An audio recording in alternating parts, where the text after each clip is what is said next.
Are we better off today than our ancestors were?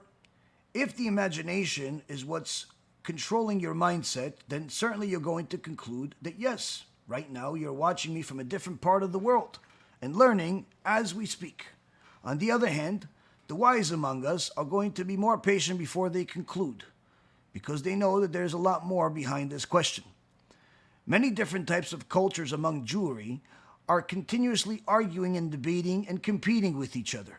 Some of those competitions are healthy, but some are unhealthy. Competing with whose food is better, traditions are better, forgetting what gave you the tradition in the first place. And in fact, why your form of Jewry in Libya, in Yemen, in Syria, in Iran, in Russia, or Poland. Why it even went on the map in the first place. And last but not least, when the competition is done in the right way, it's certainly healthy as it breeds more wisdom. When it's competed in the wrong fashion, it's one of the tools of Edom. And tonight you're going to see a real-life example of how this is utilized in both fashions and how it can help our communities, but also help our people in general. Enjoy, share, and be holy. B'Shem Hashem na'aseh v'natzliach, Shiur Torah, Bruchim Habayim. We are back here on our new week, Sunday night Jewish HaShkafa series, and Baruch Hashem, we have another extraordinary installment, really building up on what we started last week in this new chapter. Tonight's shiur is kindly sponsored by the descendants of the Chazon Ish, the Karelitz family, and may Hashem bless them with bracha, atzlacha, refuah shlema, refuat nefesh, refuat aguf. Also, the shiur will be for the refuah shlema for Rav Ephraim ben Shulamit, Rabbanit Sarah bat Anat, Itamar ben Sarah, Rabbanit Levana bat Sarah, Avi Mori David ben Nesriya, Imi Morati Doris bat Jora, and all of Am Yisrael and all the righteous Noahides that continue to support all the amazing work by the organization. Just as a reminder for you guys, we have this new campaign for this extraordinarily monumental event that we have coming up in just the next couple of months, which is also being combined with our annual campaign for the special prayers that some of you have us pray for you during the Judgment Day of Rosh Hashanah or Yom Kippur. So this year, if you go to the BH, RH, or the BHYK websites, which are the campaign websites, you'll be led to the new campaign website, which is actually BHShas, bhshas.org, bhshas.org. This is the campaign poster, or at least one of them, which is this year as a bonus for everybody, and really for Klal Yisrael. We're having our annual event be something that has really never been done before, not just by our organization, simply by anybody, by having our dear Talmidim from Eretz Yisrael, both young and old, that have completed the Talmud Bavli in a single year, or the younger ones have completed the entire Shas Mishnayot in a single year. These younger kids are 13 and younger. And then also we have some Chachamim, like our own very dear Rav Ephraim, that has completed many other things along with the Talmud Bavli, also the Talmud Yerushalmi, and many other things as well. Baruch Hashem, the Shulchan Aruch was just completed a few days ago. So when you're contributing to this campaign to get, either become a small part of it or a bigger part of it, you're also going to be a partner in this extraordinary schut, this merit of being part of this, all of these siyumim.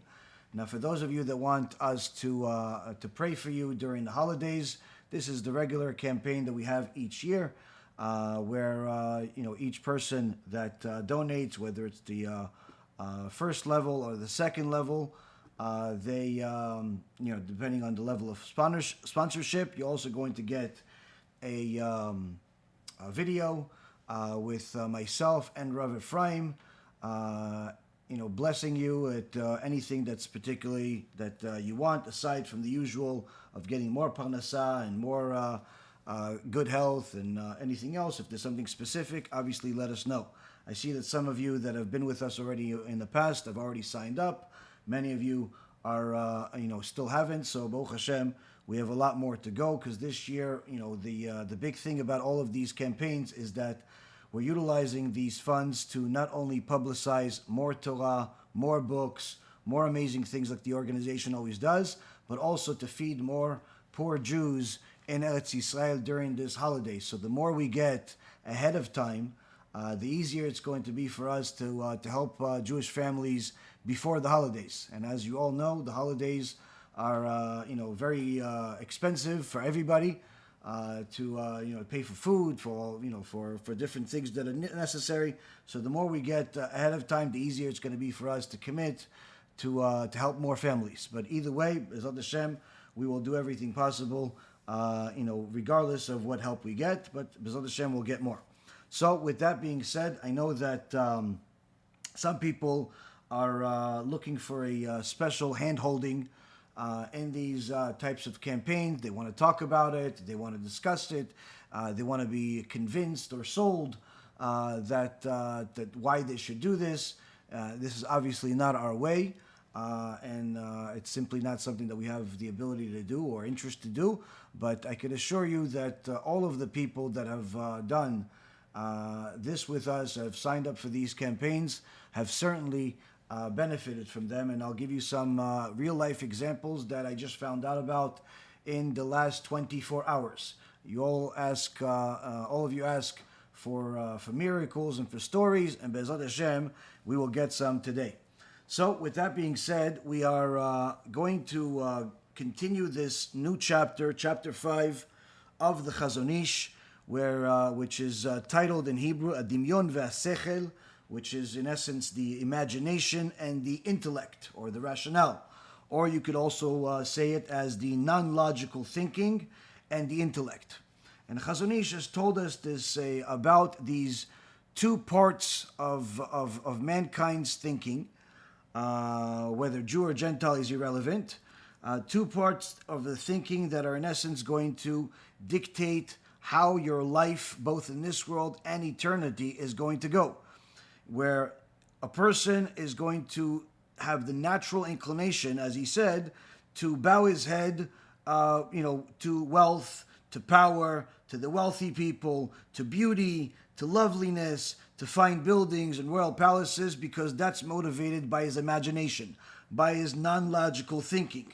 Because his non-logical thinking, his imagination is thinking about, oh, look at that guy, he has a lot of money, maybe he can help me, maybe he can save me, maybe he could donate to me, maybe he's going to give me a job. And the imagination lets people think a lot of things, whereas the rationale, the intellect, is the adversary of the imagination, because the rationale, the intellect of a person wants to know the bottom line, wants to know the numbers, wants to know the proofs, wants to know whether this is the right decision or the wrong decision based on a track record of some kind. And this is a constant battle that a person is going to have unless they have adapted a da'at Torah, the opinion of the Torah, the knowledge of the Torah. Now, the imagination is very useful and necessary in order for a person to succeed, but it's also at the same time, as we spoke about last week, is one of the primary drivers to a destructive life, where a person that lets his imagination rule his life could literally bring himself or herself to depression without anybody else motivating them, simply by looking at their neighbors' things, or looking at their brother and sister stuff, or looking at anybody else's things and whatever they have. When a person focuses on what other people have, they forget about the good that they have. They forget to appreciate what they have. They start becoming jealous. Oh, look at her, she just got married, I'm not married. Oh, look at him, he just bought a new car, I don't have a new car. And you start thinking about what everybody else has, forgetting about the fact that you too have many good things. Even if you don't have what these people have that you're looking at, you certainly have things that are very good. whether you have good health, you have a good job, you have a good spouse, you have good kids. But unfortunately, when a person allows their eyes to travel far and to go into other people's places and other people's things, they could literally become depressed. She's upset about her marriage. Why is she upset about her marriage? Because she saw how her friend's husband bought her a gift. And she was so jealous of the gift that she's now upset at her husband. She didn't actually consider the fact that maybe her friend is more well off, or perhaps that it was some type of an anniversary or a reason to buy her a gift, or perhaps because the husband is trying to convince the wife to not divorce him because he just committed adultery. She's not considering those things. She's just thinking about the end product. She got a gift, and now she's upset at her husband that he didn't get her a gift, forgetting that it's not her anniversary, and needless to say, her husband is loyal to her. He didn't cheat on her, so she's much more fortunate than her friend that just got a gift. And if she would actually ask her friend, would you prefer a gift or a husband that's loyal to you? Only a psychopath would say that they would prefer the gift. So when a person allows their eyes to travel and look at other people's things, many times they can get to a point of depression and sadness that's unwarranted, that really has no reason whatsoever to exist. It's a self-inflicted wound. And for things like this, HaKadosh Baruch Hu is not going to help you because he's not the one that caused it. You're bringing it on yourself. And this is one of the things we learned from the Bet Levi, Rav Soloveitchik, from a couple of 100 years ago in our series Bitachon BeHaShem, where a person is concerned about things just simply out of their imagination. They're concerned that maybe I'm not going to have money, but you have money now. Yeah, but maybe I won't have it in the future. Oh, maybe I'm not going to find a house. Do you need a house right now? No, but I'm going to need it in 6 months. Okay, so worry about it in 6 months. No, but maybe I need to worry about it now. And what ends up happening to people is that they start developing this self-inflicted wound, this anxiety that is actually punishable with the anxiety itself happening. And that's what the Rav Soloveitchik says. The Bet Levi says the measure for measure punishment for a person worrying about things they don't need to worry about is the actual thing they're worried about. You're worried about not having money? Hashem says, oh, so you're thinking that I fed you today, but for some reason I'm going to starve you tomorrow. You're forgetting about the fact that you didn't ask for me to feed you today, and I still gave it to you. You didn't ask for me to give you air to breathe today, but I still gave it to you. You didn't ask for anything, but I still gave it to you, but yet you don't trust me. What's the punishment? Now you're not going to have. This is not a vengeance, chas v'shalom, a punishment where Hashem is taking vengeance against his own kids, but rather it's a lesson for us to learn that the en od milvado, there's nothing else but him. The only thing that a person needs to worry about is their relationship with HaKadosh Baruch Hu. And when a person worries about their relationship with HaKadosh Baruch Hu, of how they can serve him better and how they can do better, literally they can see miracles happening. Just like the one that I just witnessed recently. Literally, something unbelievable. There is a person that I mentioned to you guys recently that I didn't mention his name. I forgot his name at the time, but now I know his name. His name is Alon Paz. And this guy was born normal and had a car accident some 13, 14 years ago that caused him major damage, and within 6 months he lost the ability to move every part of his body except his head. That's the only thing that moves. And it's not even his whole head, it's his mouth, it's his nose. But the rest of his body, his arms, Hashem Yachem, his legs, and even his breathing has to be assisted. And you see this guy, and if you see him from afar, before you start hearing him talk, you're thinking, oh, poor guy, what a misken, what a horrible situation. This guy just, lost his life, until you hear him talk. Once you hear him talk, you hear a person that has extraordinary Bitachon in HaShem, that actually did Teshuvah after the accident, and is cleaving to HaShem day and night, learning Torah non-stop in his little room that he had in the hospital for 13 years straight, not leaving the room much, has a tube in his neck, can't move his hands, can't move his legs, but he's learning Torah, he's learning Shurei Torah, he's reading books, and he's developed such connection with HaKadosh Baruch Hu that he says many times, and I heard it at least a few times from him, that if you would give him an opportunity to exchange a life with someone that has everything, has money, has beautiful looks, has a perfectly healthy body, he wouldn't exchange with him. He wouldn't exchange with him. He says, do not look at me like I'm a poor situation. I am perfectly happy. Nobody's happier than me in the world. And when he was interviewed a few years ago, one of the people asked him, do you have any aspirations? He said, absolutely I have aspirations. I have many goals. I have a goal to get married. I have a goal to move out of this hospital, have my house, build a home. You know, and the interviewer was taken back, even though the interviewer was religious. What do you mean? Get out of this hospital, this little room, and get married? Like, he's confused. Yes, he says. And I know it's going to happen. He goes, what if it doesn't happen? He says to him.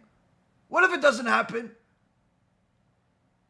And then Alon Paz says to him, it will happen. And not 2 weeks ago, he, Baruch Hashem, left the hospital, still in the bed, still can't move. Left the hospital to go get married. Ishtabach shimo la'ad. Now they're building him a home. He's going to live with his wife. And BeEzrat Hashem, many more miracles. Why? Because he believes in HaKadosh Baruch Hu. And nothing else. Hence the reason when people say, yeah, what if I believe in Hashem? Will he help me? Well, that depends. Do you only believe in Hashem because you have no other option? Or do you believe in Hashem regardless of what's going on? And this, Rabotai, is one of the most profound ideas that we learn from the Bet Levi, that many times people literally get to a point where they're hopeless because everything else they try to make money here, they try to make money there, they try to get married here, they try to make money there, get married there, nothing worked. Then they say, listen, Hashem, will you help me? And they're surprised that he doesn't help them sometimes. Why did you come to me last? Why didn't you come to me first? And this is, Rabotai, one of the most important things, that if a person utilizes their imagination in a positive way, where they're imagining all the blessings that HaKadosh Baruch Hu has already given them, how much he has transformed the world just for your sake. You have food to eat. Do you understand how much HaKadosh Baruch Hu had to do in order for you to eat? There had to be somebody that just decided one day that he's going to go into a business of farming. And then it wasn't enough for him to just do local farming. He wanted to do national farming. So he had to hire people, and he had to find those people. And those people had to go to work every day. And they had to plant these different seeds and bring all these crops out. And then obviously do all of the different things they need to do in order to bring these crops and turn them into something that you can actually eat. The whole manufacturing process is extraordinary. One of the main things that you will benefit from learning, the laws of Shabbat, when you go into it deeply, is actually by learning about all of these different things that you have to do in order to actually be a successful farmer. And the beautiful thing here is that this is HaKadosh Baruch Hu teaching you niflaot habriyah, the miraculous nature that he's created through the laws. Now you're learning the laws, but you're also learning the miraculous nature of the creation. And all of this that had to happen in order for this plant to turn into a piece of bread. And now this bread has to be wrapped. It has to be preserved. And also it has to be shipped. And it has to be shipped to different wholesalers. And those wholesalers have to bring it to different supermarkets. And those supermarkets have to decide to build one local to you. So you can buy this piece of bread that has the kosher symbol on it, because if it doesn't have a kosher symbol on it, you don't know what's in it. And even when it does have a kosher symbol on it, you have to make sure that it's not dairy bread, because if you're going to eat a meat sandwich with dairy bread, you have a very serious problem with HaShem. But HaKadosh Baruch Hu made sure that there is a kashrut organizations that are going to make sure to analyze the manufacturing process and let you know if this bread has dairy in it or not. And then put a little symbol on it. And somebody had to invent this ink and this computer program and this processing center that is going to make these wrappers easily add the kashrut symbol and put it on that bread. But anytime it's missing, the kashrut organizations immediately send out emails to different people and notify the public that there's a mistake in the kashrut. This one is kosher, but it doesn't say the symbol. This one says a symbol, but it's not really kosher. And there are many employees behind that whole process that seems easy to you because it's just a simple email or some type of text message, or maybe even you saw it on the internet. But HaKadosh Baruch Hu worried about that for you. And then, of course, if we go into the meat process, somebody had to decide that they're going to grow cows or sheep or chickens or any other type of kosher meat and not have a non-kosher meat like many others, even though it looks more profitable because you could sell a lot more. And he has to have Rabbi supervise every single shchita, every slaughter, and analyze everything and make sure whether it's chalak or it's glat or it's not. He has to analyze everything. And all of this has to go through a whole process, a manufacturing process, a capitalistic process, but most importantly, a process that has divine intervention at every single step, monitoring every single step to make sure that what you need is available to you when you need it. So after HaKadosh Baruch Hu prepared that sandwich from Aleph Ataf, from A to Z for you, you're worried about what you're going to eat for dinner? You're worried about what you're going to eat tomorrow? And needless to say, you're worried about what you're going to eat in 6 months from now? Isn't that lack of gratitude? And many times, when people have no Bitachon in HaKadosh Baruch Hu, you see that they have many, many other defects in their relationship with the Borei Olam, with the Creator of the world. So the imagination can be utilized for good, where a person could learn how to appreciate his blessings. A person could learn how to appreciate her blessings and not have any time to waste looking at other people's blessings, and know that whatever you need, you have. And if you don't have it, that means you don't need it. But on the other hand, if a person allows their imagination to be utilized in an inappropriate way, they can get to a point where, like some person that contacted me, or a few times actually I've had people contact me where they tell me that their imagination has led them to forbidden places. They now have attraction to the same gender. They have attraction to people that are married, even though they themselves are not the person they're married to. And it was multiple times that I've told men that they're not allowed to go to the mikveh because of how awful the place their imagination has gotten to. Where instead of going to a place of purity, to purify yourself, it becomes a place of sin. And you are now forbidden from going there. Why? Because you've allowed your imagination to go into a forbidden place. This is why I always tell people that have the desire to be holy, don't get used to looking at yourself. Don't look at yourself at all. Literally the basic minimum, especially men. Men have become accustomed to looking at themselves and looking at their bodies. This is not abnormal. It's normal, but it's not good. Don't look at your BEIT. Don't look at your body. There's no need. If you feel it, it's there. If something's wrong, you'll feel that there's something wrong. Because the more you look at your body, the more you become accustomed to your body, the more comfortable you are with your body, and then it leads to wasting seed, promiscuity, and all types of horrible things, which also include pride and arrogance. This is one of the downsides of people that spend a lot of time working out in gyms.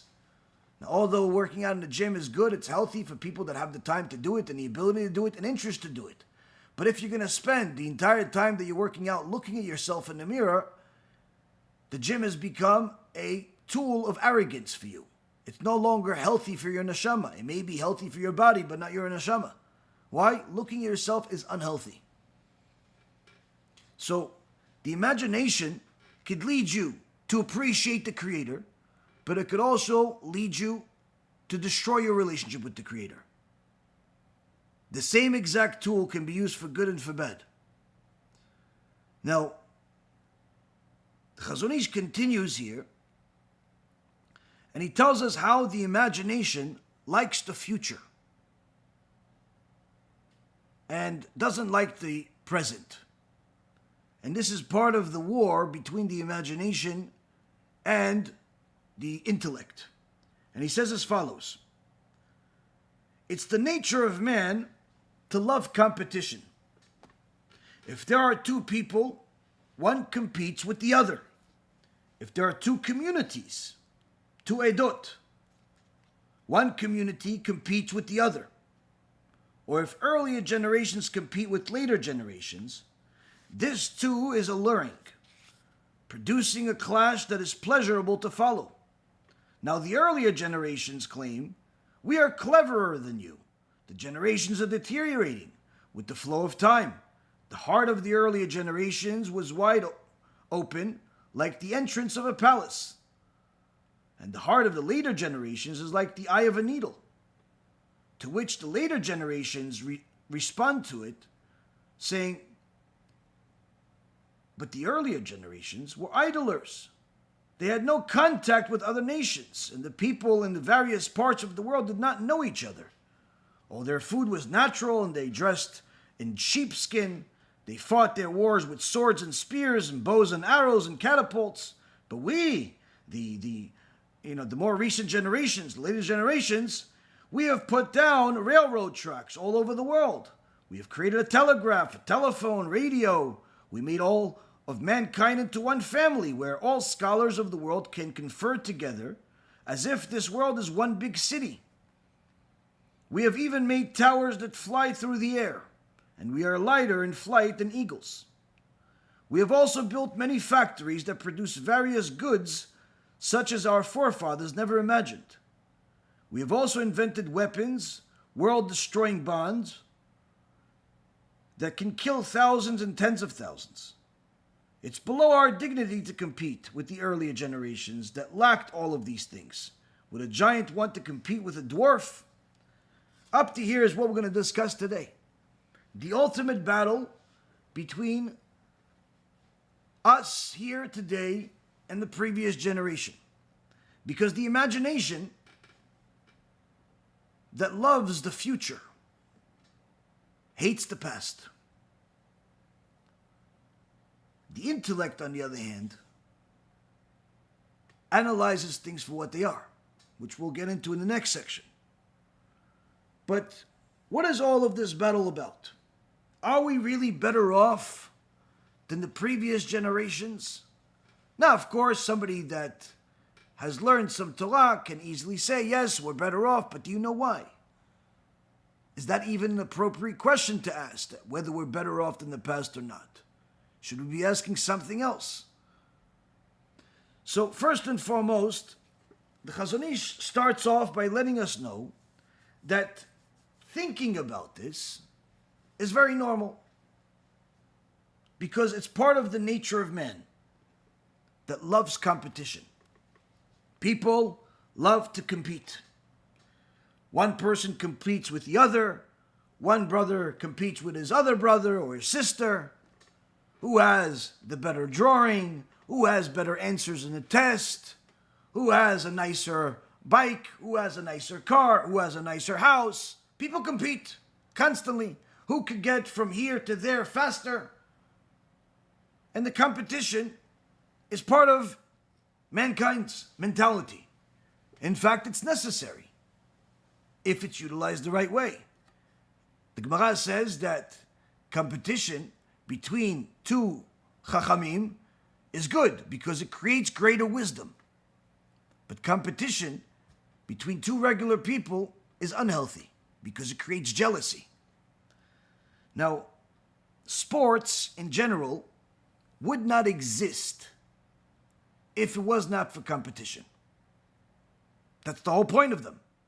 One person wants to beat the other person. One team wants to beat the other person, the other team.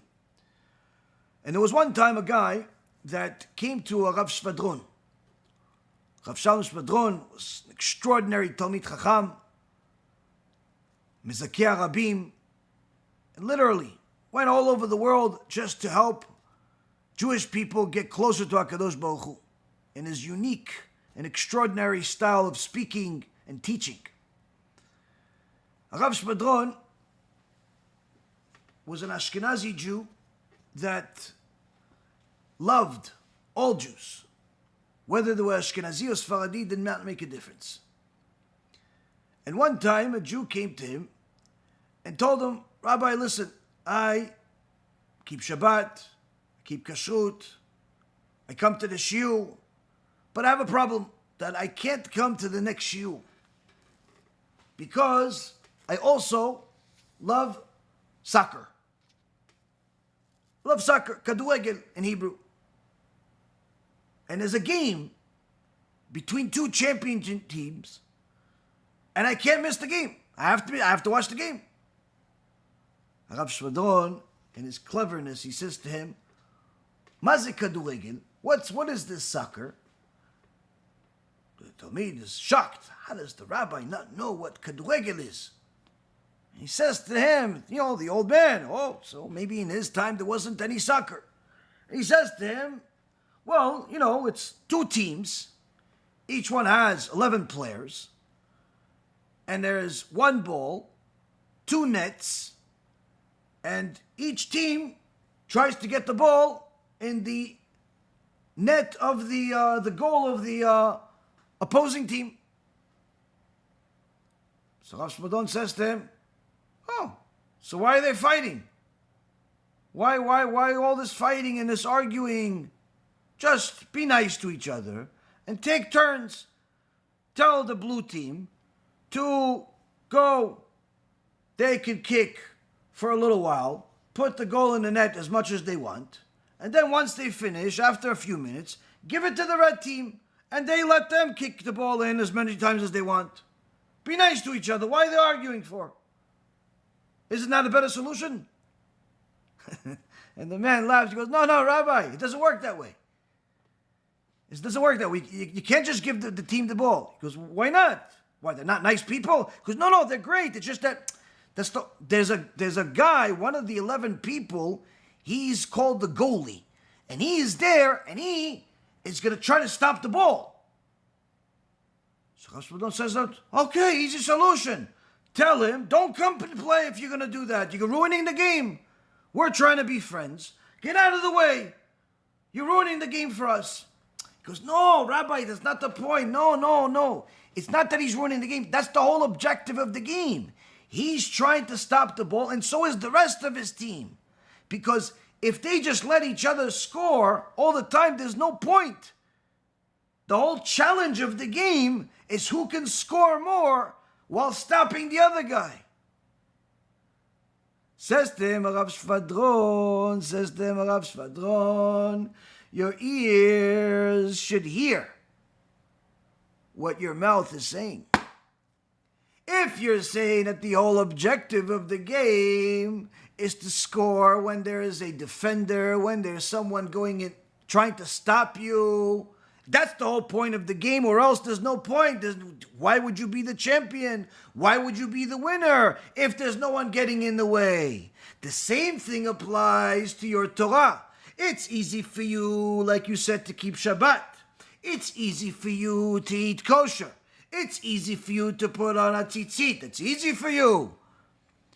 But it's not easy for you to come to the Shiur Torah. It's not easy for you to honor your parents. It's not easy for you to give tzedakah. It's not easy for you to do a lot of other things. But that's the point. That's why HaKadosh Baruch Hu does it. People ask me all the time, why did Hashem create us with such a desire to go and make sins? That's the point, Habibi. That's the point. If you didn't have a desire to do the wrong thing, why should He reward you? Why should He reward you? If you're like a robot and you're doing everything perfectly, why should He put you in Gan Eden? The whole point is that you have a desire to do the wrong thing, but you choose to do the right thing because that's the will of Hashem. And that's what the Gemara in Masechet Menachot says in the name of Rabban Gamliel. He says, a Jew should never say that pig is disgusting and I would never eat it because it doesn't taste good, and shatnez is not fun to wear. No, don't say that, because you don't know that unless you ate it. But either way, it could be that pig is delicious. It could be that wearing shatnez is fun. It's great, it looks good. But what can I do that my Father in heaven, HaKadosh Baruch Hu Yishtabach Shemo La'ad, says that I'm not allowed? That's why I don't eat pig. That's why I don't wear shatnez. It's not because pig is not delicious. It's not because not wearing shatnez is not good. No, it's because my Father in heaven says I'm not allowed. That's why I don't do it. We don't fulfill the mitzvot because they're fun. And we don't not sin because it's not fun. No. It's because HaKadosh Baruch Hu said so. And unlike some of the heretics that make it seem as if HaKadosh Baruch Hu needs you and needs your mitzvot, or like I recently, unfortunately, heard more kfirah from this apikos, Menace Friedman from nearly 10 years ago that apparently we missed, where he says that God is upset at Himself. He's not going to punish anyone for making any sins because it's His fault. He's upset at Himself. He's angry at itself. Literally, the stupidity that comes out of his mouth just gets worse and worse each time. Each time you hear it. But unfortunately, there are many victims. Many victims in the Jewish world and the non-Jewish world to this heretical thought process. Why? Because they allow their imagination to control their life. They're thinking, listen, I want good, so why should I punish anybody? I should just forgive everyone, and therefore God will forgive everyone. And the fact that I sinned, it's His fault. So He knows it's His fault, so that's why He gave me the evil inclination. I didn't give it to myself. So therefore, because I sinned, it's His fault. He's going to punish Himself. He's mad at Himself. Literally, the stupidity that comes out of these people, I'm not sure if they need to be in Gehenna or in like a new section where it's like mental cases. But this is what's coming out. This is the type of tum'ah that is being fed to the public, and unfortunately many people are eating it. Why are they eating it? Because they themselves are living in a world of imagination. Chassidus in the early generations, it said, Teshuvah me'ira is realistic for most people. Teshuvah me'ava is only for tzaddikim. Not anymore. Today, Teshuvah me'ira doesn't exist. The only Teshuvah there is Teshuvah me'ava. Which means the Teshuvah is, I just want him back. That's not yira. Because we know, you have to know, the Eibishter is not angry at you. He's angry at himself. It means he blames himself for creating this mess, for creating the Yetzer Hara, for creating the Avedas. That means that he doesn't believe in himself. Does it look like a mess to him? There's no question that the Eibishter blames himself. And that's why he's asking us to come and be forgiven. We're not even asking him to forgive us. He's asking us to come Yom Kippur so that he can forgive us. Why? Because it's his fault. So it says in the davening, 100 different times in the Yom Kippur davening, we refer to the Eibishter as Noisei Oven. Noisei Oven, which means he tolerates our sins. That's the simple meaning. The deeper meaning is he carries the sin. It's his fault. So why does he forgive us? Because he's Noisei Oven. Because he takes the blame. How could he not? So now the Chazon Ish is telling us it's important for you to know that competition is part of your mentality. It's a necessary part of your mentality, but you need to know how to use it. But sometimes people don't know how to use it, like the examples we said and other examples, where he's mentioning that there could be two Jewish communities that are competing with each other. Why would two Jewish communities compete with each other? This is unfortunately part of the world that we see on a daily basis, where you see the Sephardim competing with the Ashkenazim. One will tell the other, oh, we have better traditions, we have better food, we have better prayer, we have better this, we have better that. The other one says, yeah, we're more organized, we're this, we're more whatever. Or you even have it within each other. Sephardis, there's a different type of Sephardi Jews, just like there's different type of Ashkenazi Jews. There's Sephardi Jews from Tripoli, from Libya, like where my ancestors are from. There's certainly a huge community from Morocco, from Syria, from Egypt, from Lebanon, from Yemen. And many times you see ignorant people don't even know how to keep Shabbat, and many times not even keep Shabbat. But they love the traditions. They love the traditions. They say, oh, I'm a Jew from Tripoli. We have the best food. And of course the Moroccan says, no, come on, yeah, you're the best food until you get to a Moroccan house. What are you talking about? No, we have better food. Our food is redder, more spicier, more this, more that. No, come on, we have the best. We have Zbana v'kukla, we have chamin, we have this. And each one is arguing like as if they're fighting over the 10 Commandments. They're fighting over the 10 Commandments. Like if you say one thing about the other one's food that's not as good, the generation has gotten to a point where literally their Jewry has become foods. Who has better hummus? Who has better different types of dishes that they have on Shabbat? And it's as if they think that Judaism is a restaurant of some kind. And unfortunately, there's nothing further from the truth. There's nothing further from the truth.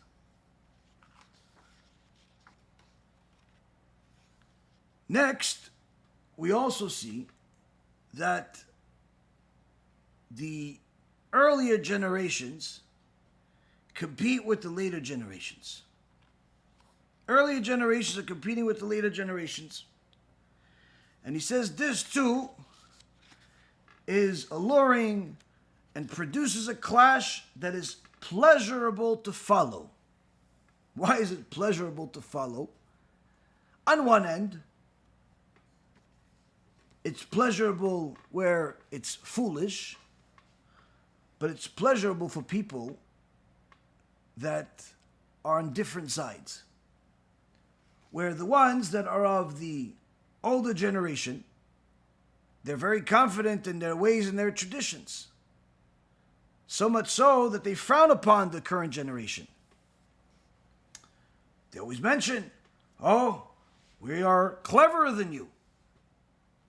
The generations deteriorate, as it's already known. Each generation is worse than the next. We're much smarter than what you guys are. The hearts of the earlier generations, they were full of tzaddikim. Our hearts were connected to HaKadosh Baruch Hu, like an entrance to a palace. You see, poor Jews, despite the poverty and desperation and everything else, they didn't abandon their faith. This generation, if they don't get their paycheck on time, they become atheists. If they don't get married exactly on a day and the time that they want, they already go to a different religion. Look what happened over here. You didn't see us do that. It's not 100% true because unfortunately we had the Spanish Inquisition, we had damages in the past, but needless to say, we have obviously a lot more secular Jews today than any other time in history. But that doesn't mean that it's a new thing. People for some reason think that the Jewish people only started becoming Mechaleh Shabbat now. It's not true. If you read a little history, Jewish history, you see that it's not a new thing. And it's not even new over the last couple of 100 years. Anyone that pays attention to the stories of what happened before the Bet HaMikdash, whether it's the influence of the Romans or the Greeks.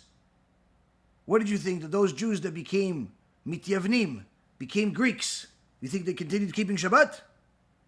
You think they continued giving MUSSAR to the Torah? You think they continued eating kosher? No. They intermarried. They became LGBTQ. They did all types of other ugly things. And the same thing happened throughout all of the generations. The reason why we exist today, obviously, is because of the religious Jews that continued cleaving to HaShem. But secular people, or people that have abandoned their faith, has always been part of the calculation. So, the people of the past generation mocked the current generation by saying the hearts of our generation were like an entrance to a palace, whereas yours, this generation, it's like the opening of a needle. Not tiny. There's a few of you that are decent lamdanim, learn a little bit, but very few. But then he says, the later generations, meaning the more recent, they find this absurd. What are you talking about? Earlier generations were idlers. They didn't do anything.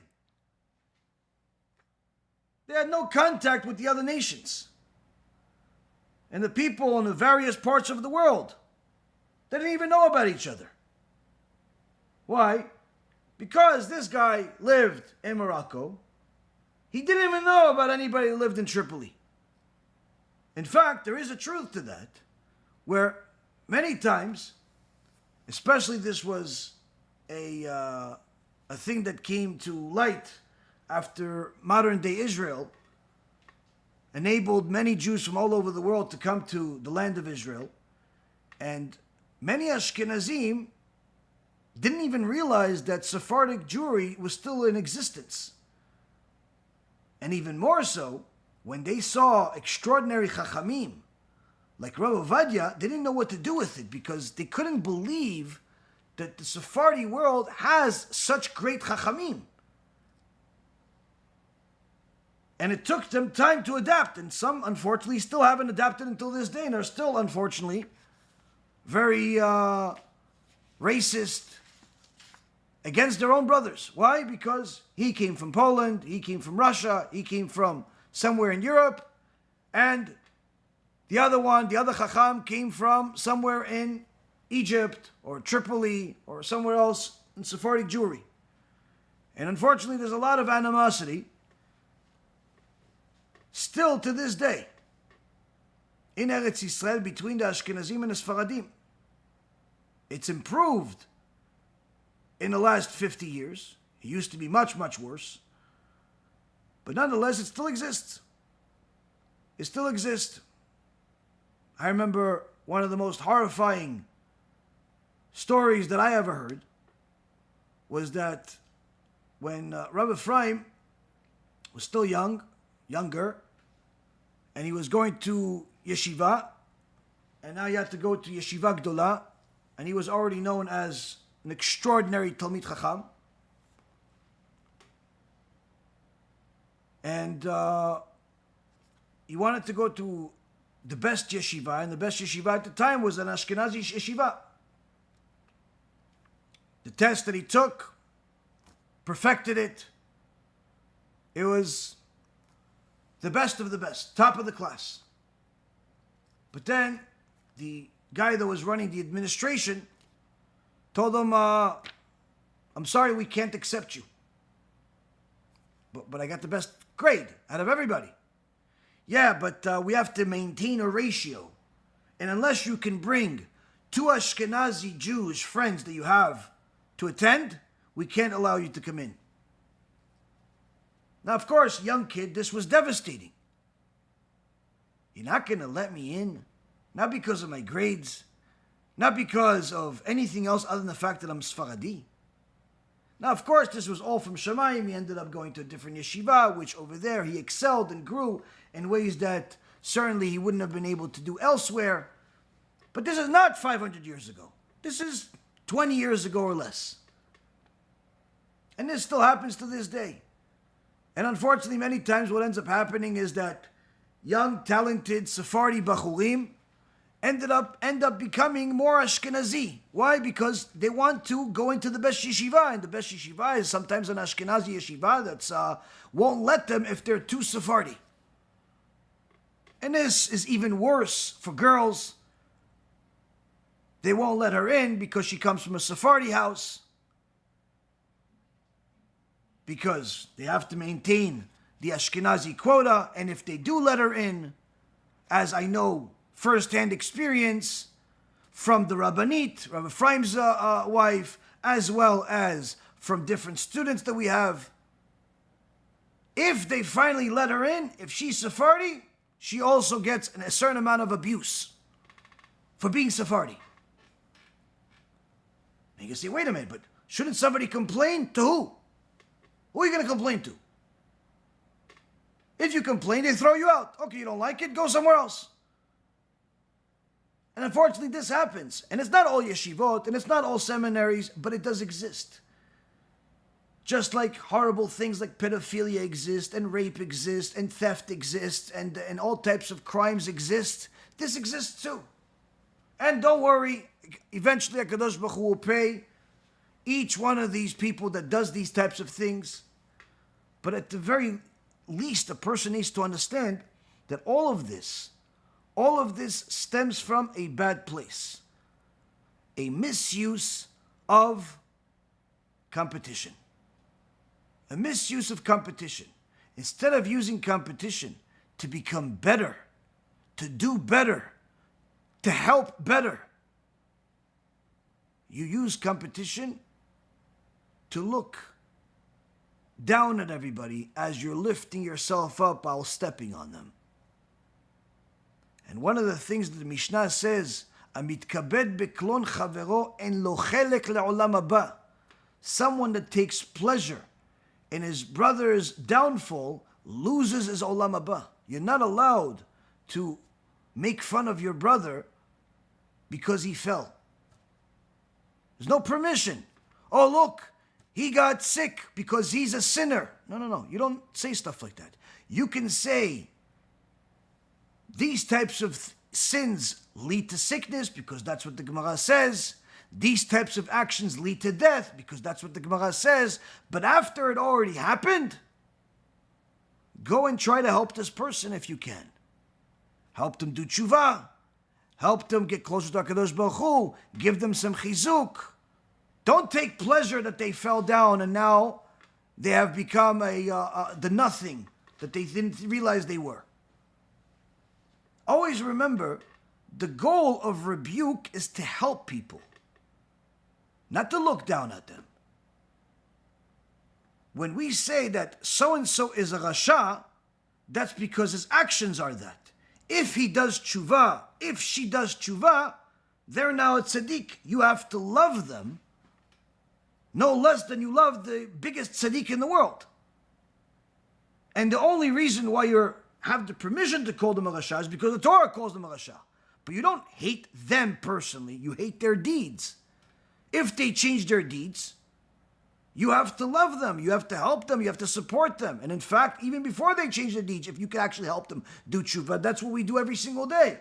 But many times people think it's a competition between the ones that did teshuvah versus the ones that didn't, the ones that know versus the ones that don't. No, there's no competition here. If you're competing, thinking that you're better than people that are not doing as well, you haven't done teshuvah yourself. You have to watch and read the Igeret Ramban, where he specifically talks about this issue of arrogance that comes from people that are going in the right path, thinking that everybody else is a loser because they're doing better, not because they're not doing well. And it's important for a person to know that competition is necessary for you to advance in the world, but the biggest competition should be within yourself. Compete against yourself, your former self. Always better yourself, be better. Don't look at who's running next to you.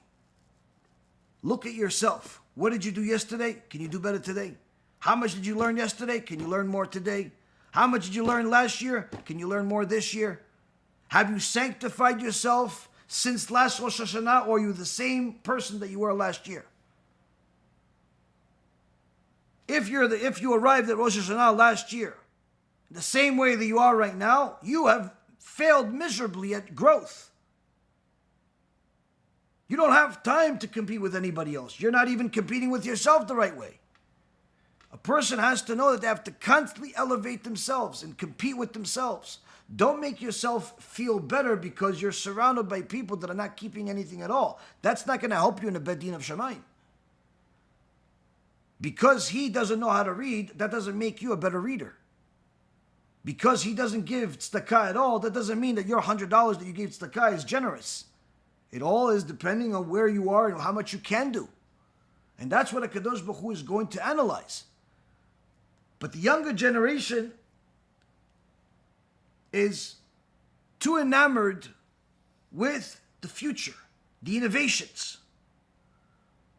He's going to say something like, the earlier generations were idlers in comparison to us. They had no contact with anybody else in the world. They didn't know that the Sephardis existed, the Ashkenazi existed, the different nations existed. As if Columbus discovered the world. We didn't even know that America was there, even though there was people there already. Just because you didn't know doesn't mean that no one else knew. And of course, this type of past versus present type of competition is full of imagination. The past is going to tell you that we had better lives. There was less divorce. We had more tzaddikim, more chachamim. Life was difficult, but we endured. The present's going to tell you life has become easier because of our intellect. All you need is 2 fingers, you can run the world. 2 fingers? Yeah. Rabbi Ephraim says, 1 finger to press the button for whatever you want on some computer. You can make transactions with the bank. You could buy things, sell things. 1 finger. The other finger is, I don't know, maybe pick your nose, your ear. That's what the other finger is for, because you're still human. As funny as it is, that's in essence what people think. They don't need much. They can do everything with just a single finger. And 2, just to have fun. The old generation, from their perspective, is everything took a long time. If they had to make a transaction, the Gemara says, how does somebody make a transaction? He has a donkey. And he wants to sell his donkey because he wants to buy a cow. So it's a barter system. So he has to bring his donkey to the guy that has the cow, or vice versa. He goes, he brings his donkey, gets there eventually, after walking a few miles. Now, there's a transaction. He pulls the cow, the other guy pulls the donkey, they made a transaction. Now, the Gemara says, what happened if while he was going there, the cow gave birth? The little calf, does it belong to the guy that just made the transaction because he already told him, listen, I want to buy it, I'm going to bring the donkey on Tuesday, put it on the side for me? Or, listen, until you pull the donkey, transaction is not finished. Simple answer is the latter. Meaning, so long as the guy that wants to buy the cow did not pull it, did not do what's called meshicha, and take it in his hand, the cow is not his. Even if he says, reserve it for me, I want it. Until he actually takes it, there's no transaction. Meaning that whatever that cow, whatever birth she has, belongs to the guy that owned her until that time. But today, The guy doesn't need to do all that. If he wants to not just buy a cow, he wants to buy an entire farm full of cows. He wants to buy 1,000 cows. All he needs to do, he can go on the internet, he can call a broker. Listen, there is a farm over there. I heard about it. The guy is posting it on some website that he has 1,000 cows for $5,000 a cow. Tell him I want to buy all of them. I'll pay him $4,500. Here's the wire instructions. Here's the money. Put it in escrow until the guy agrees. He signs here. Finished. Literally, he can do the whole transaction in 5 minutes. Unless he's going to involve lawyers, which are going to extend it by at least 3 months because they have to get paid. Because if it wasn't for the lawyers, it would be finished in 5 minutes. But there's no money to be made if you only do it in 5 minutes like a normal person. So the lawyers have to pretend like you have to protect yourself from doing something that takes 5 minutes. Needless to say, this whole transaction, he doesn't have to go anywhere. He doesn't even have to leave his house. Presses a couple of buttons. Transaction's finished. So the new generation says, look at that. You're not telling, isn't that much better? The other guy in the old generation had to walk for 3 days just to bring his donkey to the guy that has the cow. And then finally he takes the cow and he has to walk 3 days back. Today, all you gotta do is press a button. Press one button, I bought 1,000 cows. Surely it shows that we're better. That's what the person will think.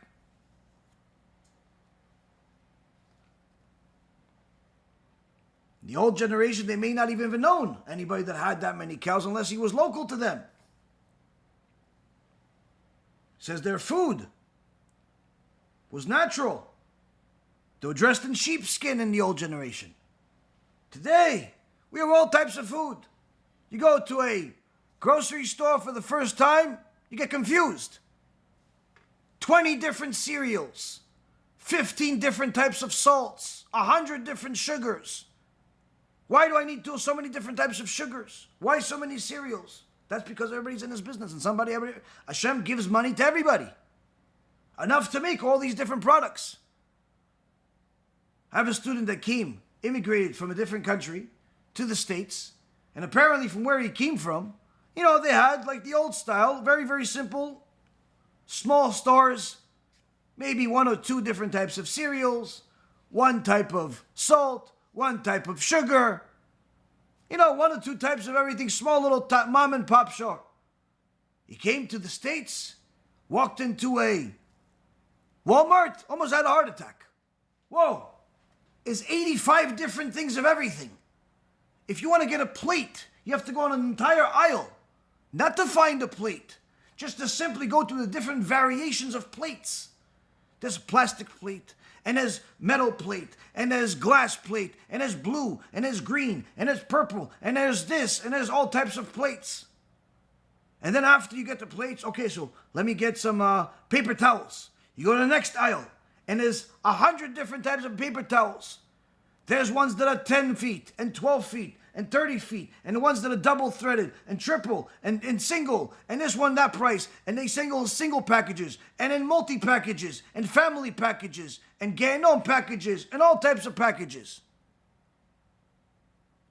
He doesn't know what to do. He's like, wait, do I need to get a shopping cart or a tractor trailer?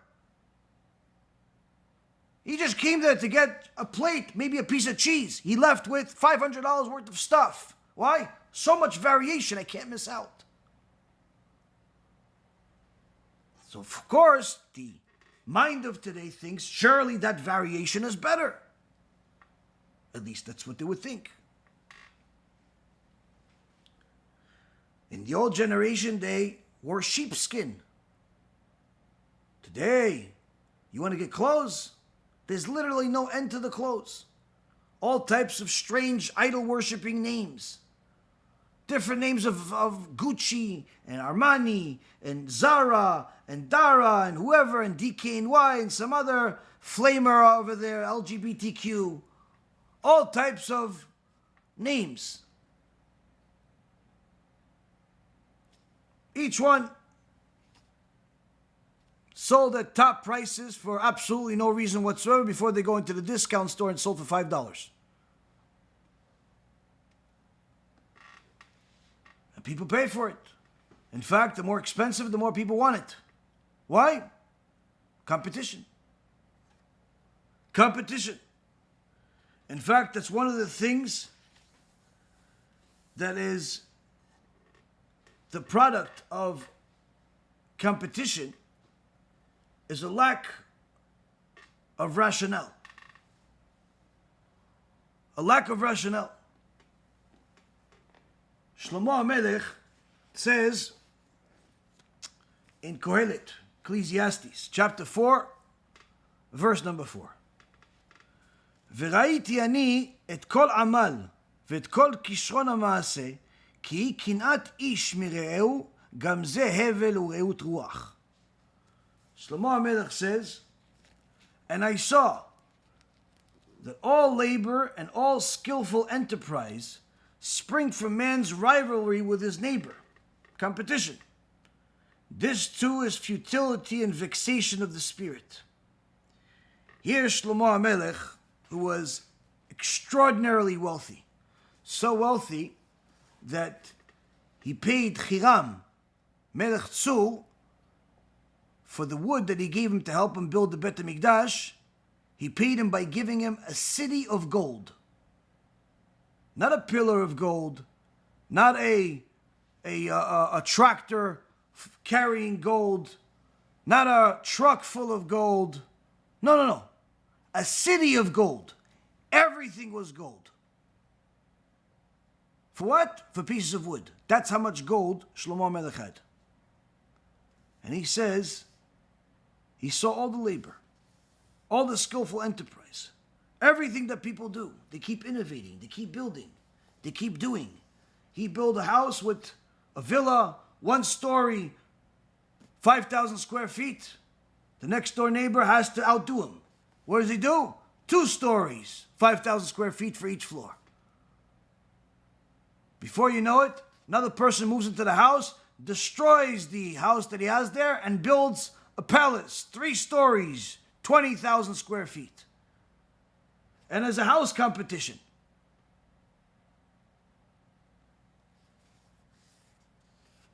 A house competition. Who has the bigger house? The more innovative house, where they have now, already for some years, where they have what's called a smart house, where the smart house has all this technology built into it, where you walk into the house already knows what temperature you want the air conditioner. It already knows at what time you make coffee, and all types of other things. Turn off the lights, turn on the lights. Make sure that everything works in accordance to the owner that programmed it. They even have different AI built into it that's learning people's behavior over a period of a month or 2 in order to make the house smarter. Now, although this convenience is interesting, it's important for a person to know the halachic laws that are involved in actually having a smart house. Because there are certain problems with it, and there are certainly certain benefits from it that you have to know. You can't just build a smart house without knowing Torah. But needless to say, the new generation thinks, if it's doing it by itself, then surely it's allowed. No, not necessarily. And Shlomo HaMelech says, where does all this desire to make smart houses and smart cars and different phones and new models every year with phones and bigger houses and where does all the innovation come from? He says all of this comes from man's rivalry with his neighbor. All of it comes from competition. And he concludes, says the Ibn Latif, that even though most people are basically sincere people, decent people, they're impelled by their competition, their greed, and their jealousy. And therefore, these factors themselves turn them into something that they're not supposed to be. The Ibn Ezra says that the spirit of man's rivalry with his neighbor is simply that everyone has this mentality that they have to outdo their neighbor. They have to have a better house, better clothing, better children, better food, better wisdom, better reputation. Constantly competing. Instead of competing with themselves, competing with what Torah requires you to do, they're competing with people.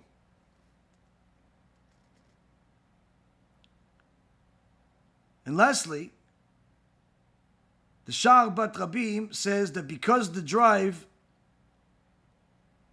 of competition of such is not healthy, and because people will end up outdoing themselves, often to their detriment, only in order to satisfy their competitiveness and find themselves enslaved to their own passions. So here already 3,000 years ago, Shlomo HaMelech already wrote about society today, as there is nothing new under the sun. He's building a bigger house, not because he needs a bigger house.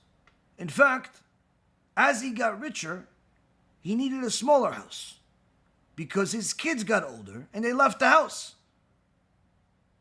So when he didn't have much money and all the kids were living home because they were still young, he needed a bigger house, but he couldn't afford it. Now that he's made some more money, but it took time. His kids already got married, left the house. All 10 of them are out of the house, but now he can afford a house that could afford 100, that could, fit 100 kids. But what is he going to do with it? What is he going to do with this house? And many times people end up buying more, doing more, consuming more, not because of their needs, but rather because of their desire to do better than someone else. Even if that someone else is an imaginary friend. They get a bigger house, not because they need a bigger house, but because they want to have the best house. They get a newer car, not because their old car doesn't work, but because they want to make sure that they still look fresh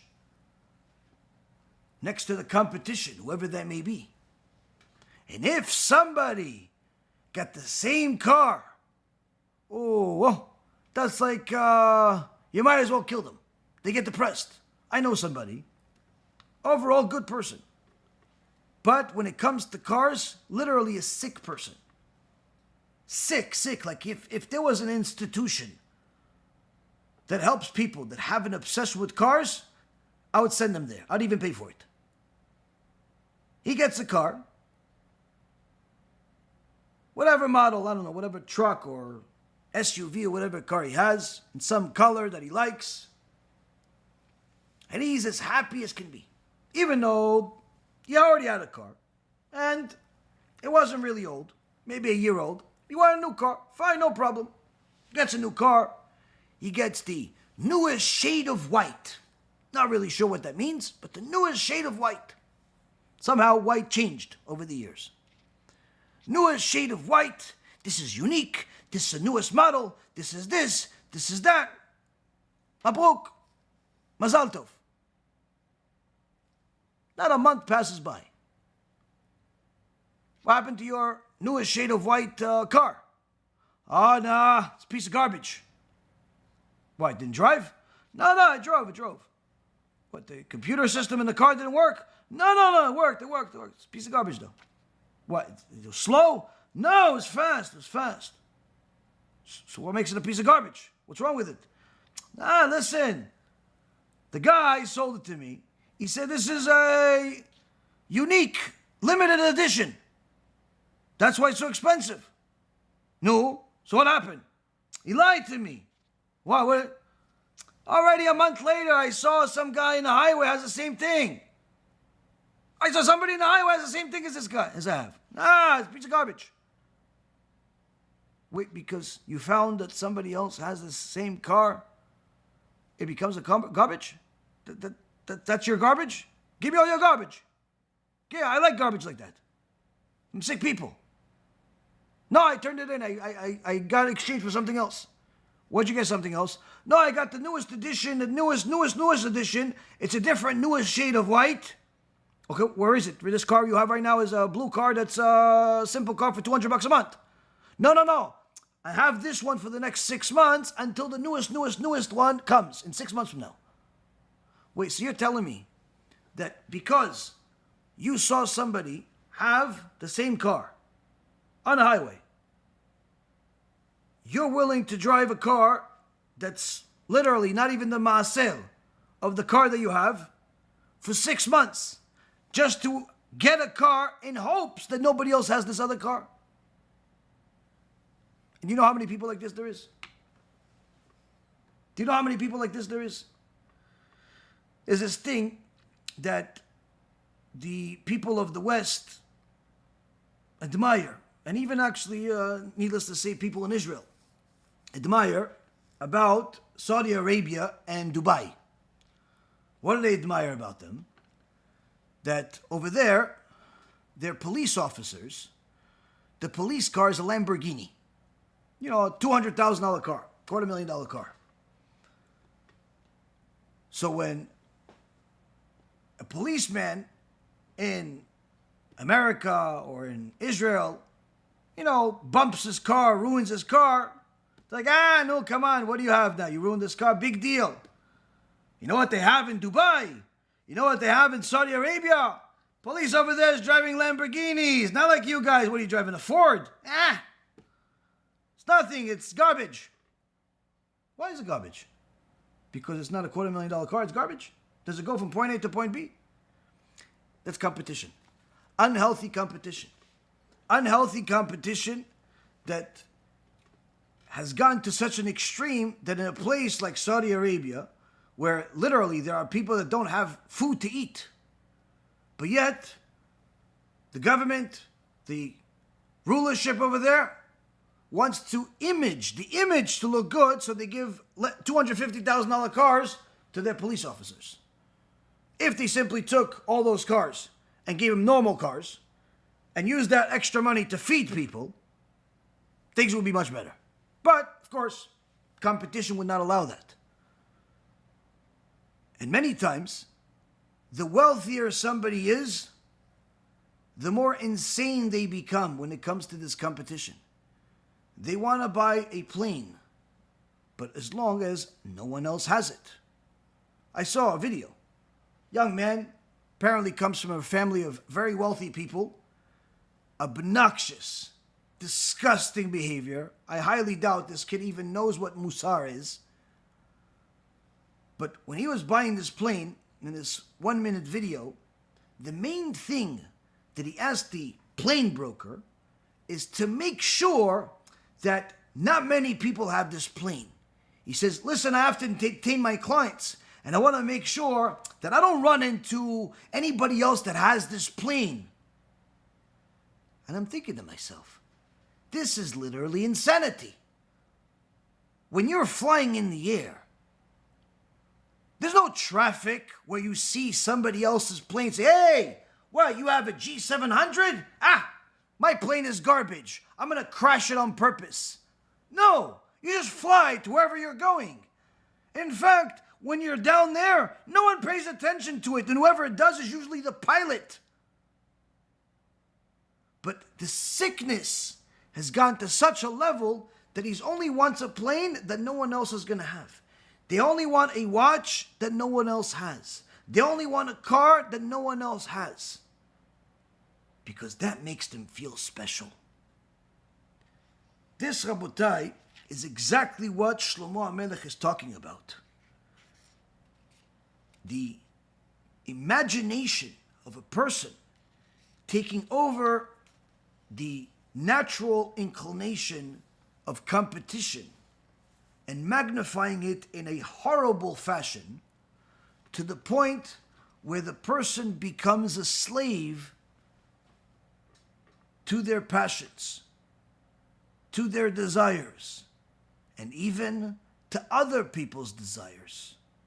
Meaning that they will literally be willing to buy a house or a plane or a car that they don't even want, just for the sake of beating somebody else in a competition. You ask him, listen, why don't you help a bunch of poor people? No, I don't have time for that. But if it's to buy $1 million watch or $1 million house or whatever it is, just to tell people that you have this thing that you don't even want, no problem. This is why the Chafetz Chaim says that the people that will get punished the most when Mashiach comes will be the rich people that did not use their money in order to publicize Torah, and instead used it for all types of horrible things, or were stingy. So here we see a couple of things of how competition that can help you be more productive, be more righteous, be a better servant of Hashem, yet this same competition utilized for a horrible reason, and most likely, in most people, that's what it's used for. Meaning, in more cases than not, the competition is used this way. Why? Because more people are using their imagination to control their life than they are using their intellect. And the recent generations will think of their innovations as better. They're looking at the past as if ancient history, wearing sheepskin. They fought their wars with swords and spears, bows and arrows, and catapults. But we, in this generation, we've railroad tracks all over the world. Have telegraphs, telephones, radio. Needless to say, by now, over the last 50 years since this was written, computers, iPhones, server systems, cloud, and so on. Amazon, eBay, if it's still in business, all these different AI. These are innovations. Surely that makes us better, they think. We have made all of mankind into one family. How? Well, all the scholars of the world can confer together as if the world is one big city. You have today computers and phones that enable a person to communicate with whoever he wants to communicate with without having to travel on a boat for 3 months, or even on a train for several months, or even on a plane. Simply press a button and the meeting began. I remember one of the least favorite things that I had in the world of business was meetings, and I would avoid them at all costs. And many times clients would want to meet, and I simply would not want to meet them. And they'd ask me, why don't you, we have an account, we're making money together. I said, if there's anything wrong, and I have some type of obligation to meet, no problem. But if there's no reason to meet, just to have food and everything, I'm busy. I don't like, there's no point of meeting. But sometimes they would show up in town and tell me, listen, let's go. And I would try to keep it as short as possible. Why? Because these meetings would take up the whole day. And I know that this was the opposite of what people usually do. People usually want meetings. They want to go to golf courses together. They want to meet and eat and greet and all that stuff. I like to be productive. I don't find these meetings to be productive. And nothing has changed over the last 20 years. People like to meet. People like to meet. And Baruch Hashem, more or less, there was never really a reason for me to meet with anybody.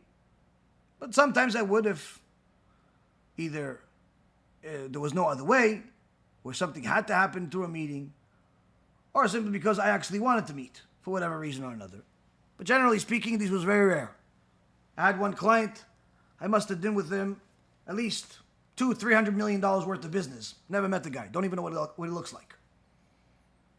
Don't know what he looks like. Never met him. We talked on the phone a bunch of times. But meeting in person? Never. Why? There was never a need. He was busy. I was busy. You need something? Pick up the phone. Today, many people want to meet me. I try to tell them, listen, I'm sorry, I don't do meetings. If I have an event, usually I designate that night for the public, and I wait, until people want to talk to me about something, And usually this takes a lot of energy and a lot of time. But Baruch Hashem, since I'm already out, I do it. Many times people show up and, oh, listen, I'm in town. I just came to Florida. I want to meet with you. I'm sorry, I can't meet. Oh, well, can we meet tomorrow? No, I'm sorry, tomorrow not either. Well, when can you meet? Never. Why? There's no need. There's no need. If there's something, just send me a message. It's no offense to you. It's just that there's so many other things I can do with that time that it doesn't make sense. Because it's never 5 minutes. Even though you say, people always tell, oh, no, 5 minutes, I'm coming, and that's it. It's never 5 minutes. 5 minutes, add a 0 or 2 zeros to it. Literally, it could turn into hours of meetings. Sometimes I would have to tell people, listen, I have to go, you have to leave. I have to go, I have stuff to do, I have appointments, I have, oh, but I thought you don't do meetings. I don't, it's on the phone or it's on the computer. Why? Because again, you want to meet. Now you're a nice person. I like you. I want to talk to you. I have no problem talking to you. But the meeting is a problem. Why? Because, okay, to get to the meeting, 25 to 30 minutes. To get back from the meeting, 25 to 30 minutes. That's already an hour. You sit down, you want to eat. Add another hour. That's 2 hours of time. Who has that kind of time? Who has 2 hours just to burn? You know how much I can do in 2 hours? The shiur is 2 hours. You know how much it's going to help people this 2 hours? How many people will transform their lives in this 2 hours? Are you telling me that the meeting is worth 10, 20, 30,000 people listening to Torah? That's what it's worth, this 2 hours? Who can tell me that that's worth 2 hours? Who? And you can do that. You can say, yeah, but you don't do shurim all the time. You do other things. Exactly. They're more or less equivalent. Whether it's a book, or it's another project, or it's another film, or it's dealing with employees, or it's 1.5 million different things. And that's the thing. But many times people don't value their time very much. So they just go with the flow. They go with the flow. Oh yeah, I have a meeting today. When? I don't know, it's around 3 o'clock. Okay, what do you do before and after? I know, it's tough. You know what they do? Nothing. Nothing. They do nothing. The whole day is revolved around that meeting. They might as well just say it's a 24-hour meeting. Because before the meeting, they're preparing for the meeting. What they're going to wear, what they're going to eat. Maybe an exchange pair of clothes just in case some sauce falls on their shirt. What they're going to say, what they're going to think, how they're going to get there, which highway they're going to take, which this, which that. Finally they meet, the guy's running late. The waiter dropped the plate. This, that, all these different things happen. And then, after the meeting, they're stressed out. What did he say? What did she say? What are they going to do? Are they going to do it? Where are they going to do it? How? Who? What? When? 5 hours of wasted energy on their mind thinking about what happened in this meeting. Why? You want to do it? Good. You don't want to do it? Move on. We could have solved this whole problem in a 5, 10, 20, half-hour phone call. Why do you need all day? Socialize? Listen, you need socializing. By all means, go socialize. But if I have time for socializing, I have a few cute little kids in my house that always want to socialize with me. I have my wife that wants to socialize with me. But that's, again, a preference. Some people love this stuff. They love networking.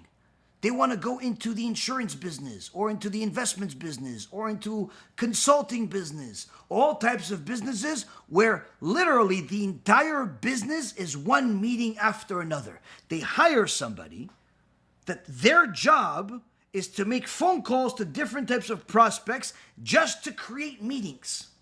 And the better the assistant, the more meetings they plan per day. On Monday, you have an appointment from 9 to 10, 11 to 12, 12 to 1, 1 to 2. You have 87 meetings from here to there. Okay, fine. What about Tuesday? Tuesday, I haven't worked on yet, but you should have about 75 meetings. And every day, they have a certain amount of meetings. And that's their job. And again, perfectly fine if that's what you want in your life. But again, the people that live through this imagination, they're not necessarily going to do all of these meetings and all of these different things for the same reason as people of intellect. Sometimes they'll actually go to a meeting just for the sake of saying they went to a meeting. Meaning, they will go to a meeting with their friends where there's really nothing exchanged, nothing happening, there's no business, other than eating and paying the waiter. Nothing has actually changed. But they call it a meeting. They call it a meeting. What'd you do today? Oh, I had a meeting. With who? Hey, somebody called my colleagues. My colleagues. Who are your colleagues? You know, the guy that sits down the hall, the other guy that's in that hall. And this is, Rabotai, how a lot of people waste corporate money, waste their lives, waste their potential. But today, back to our issue at hand, there has never been a time where it's easier to meet with whoever you want without actually meeting them face to face. And even if you want to meet them face to face, it's relatively easy, easier than it was in the past. But today you could just simply make a phone call and even see the person. So the current generation will tell you, look, this is a major advantage that is a testament to our advanced society today versus the past. It's as if the world is one big city. And we have made towers that fly through the air. Obviously, it's referring to planes. Big planes, jumbo jets. You could fit 700 people, more. Who are lighter than eagles. Why are these planes lighter than eagles? Because an eagle gets tired at some point. He has to land, some mountain. He can't just fly from coast to coast. But the plane, he can fly for 20 hours straight. Some of these planes could literally fly for 20 hours straight, halfway across the world. Direct flight. Doesn't get tired. Just make sure it has enough fuel. So this, the current generation says, surely this is something you didn't have the capability of doing. We've also built many factories that produce various goods, such as our forefathers never imagined. In the old days, you wanted some cheese, you had to go to the farm outside, get to your cow, milk the cow, get some of that milk, and go through the process of making some of it cheese. You wanted some butter, same process, same cow, just different process. You wanted some bread, go make some plant, wait till the season, and then get your stuff, make the bread. Today, we have factories. Factories, meaning you build a factory, follow a simple system that many give credit to Henry Ford for creating this whole line system. And you have the system, one after another, one piece after another. And instead of having one piece of cheese, you have 5,000 slices a minute. You want to have, instead of one bar of butter, you have 10,000 bars of butter. Instead of having one shoe, 10,000 shoes. These factories can do things that our forefathers never imagined them. At least that's what the current generation thinks. We've invented weapons, world-destroying bombs that can kill thousands and tens of thousands. The atomic bomb was one of the greatest inventions and worst inventions all at the same time. Before the atomic bomb, war more or less didn't necessarily scare the whole world, because in order to conquer the whole world was a process. Even people that conquered big parts of the world, whether it was Nebuchadnezzar or it was Napoleon or Alexander the Great, some of the big dictators of the past, it was a process. It was a process. But today, if any psychopath decides that he wants to go on a world-conquering mission, if he cares less about survival of the world or even himself, all it takes is a few buttons. Why? Because of these bombs that were created. Now, of course, Hashem runs the world, but the point is that these world-destroying bombs were created over the last 100 years. But really, the two main scientists, one of them being Oppenheimer, who was really, on one end, a genius, on another end, was people disliked him and thought that he was good for nothing. But he didn't just go and innovate and eventually come up with the whole atomic bomb. He was also competing against somebody that learned in the same places as him, at the same time as him, that was doing the same exact thing for Nazi Germany. Meaning on two different parts of the world, enemy nations are trying to develop this world-destroying bomb at the same time by two people that studied side by side with each other, or even colleagues at some point. So now, the bombs that were created obviously destroyed a lot, and they've innovated them even further since then, where if there really does become a atomic war, it certainly would be the end. This is one of the things that people are always scared of.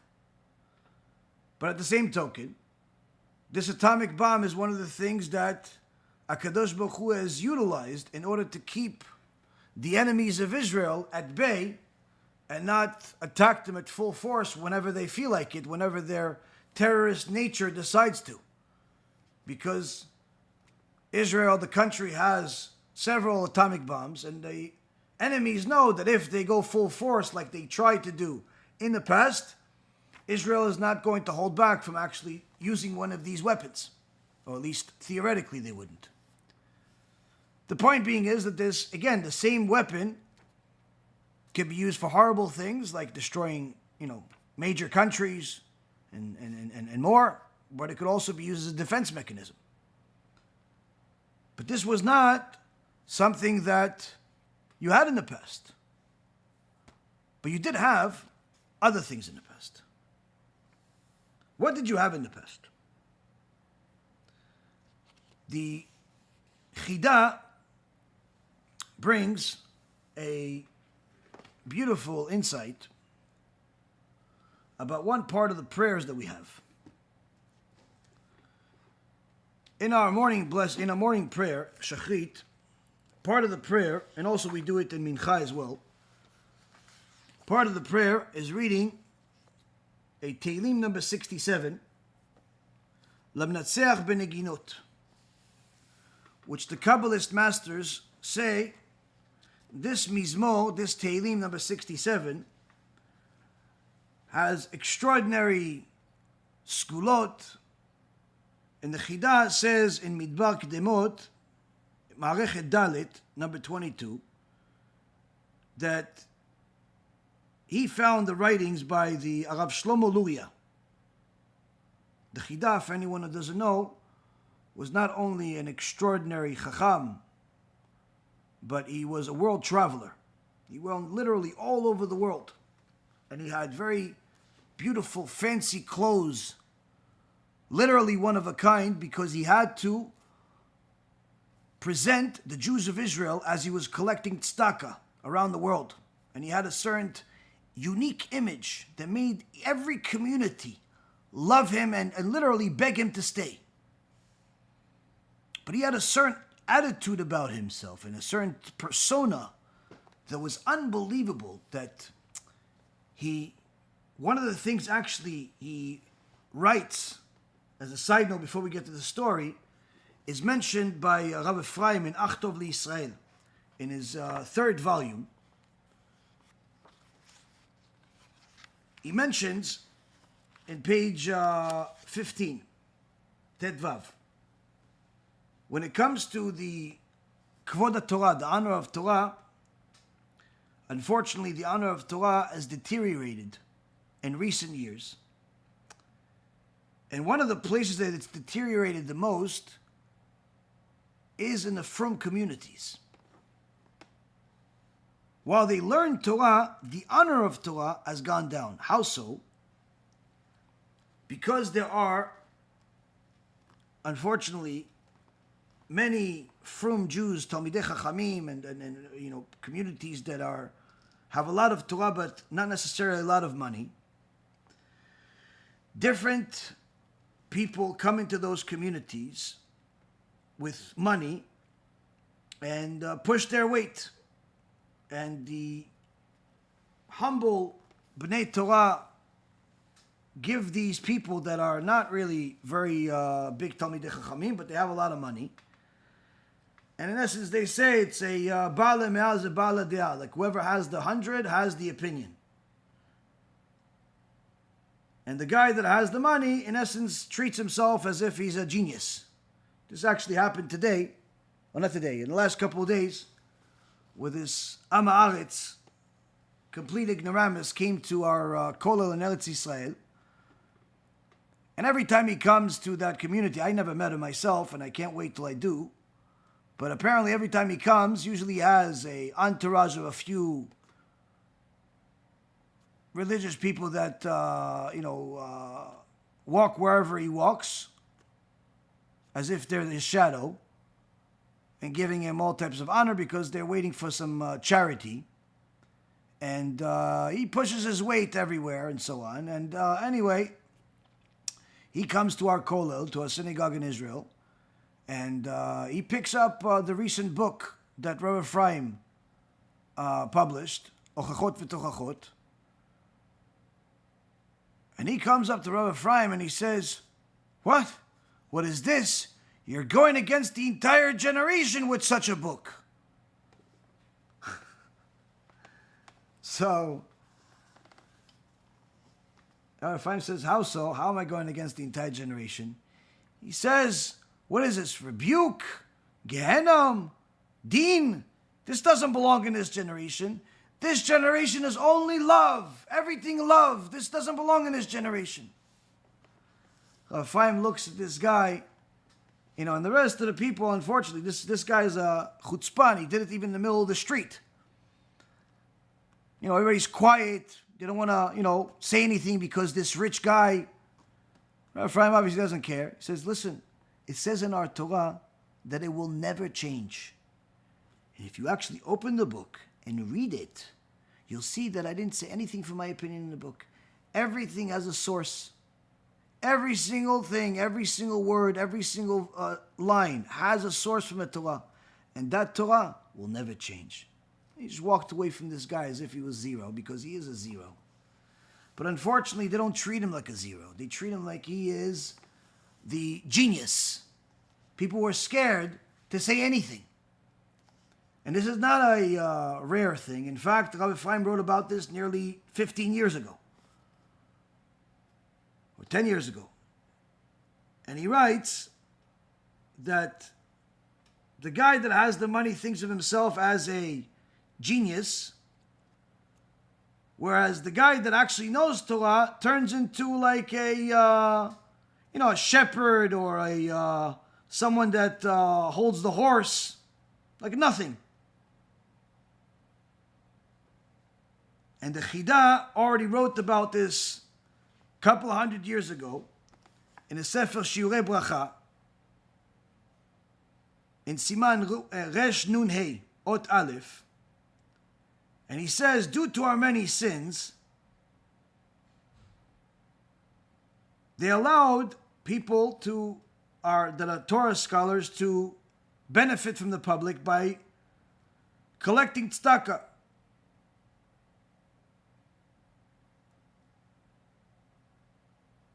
But what happened is, as a result of this collecting tzedakah, where people don't know how to honor the Torah at the same time,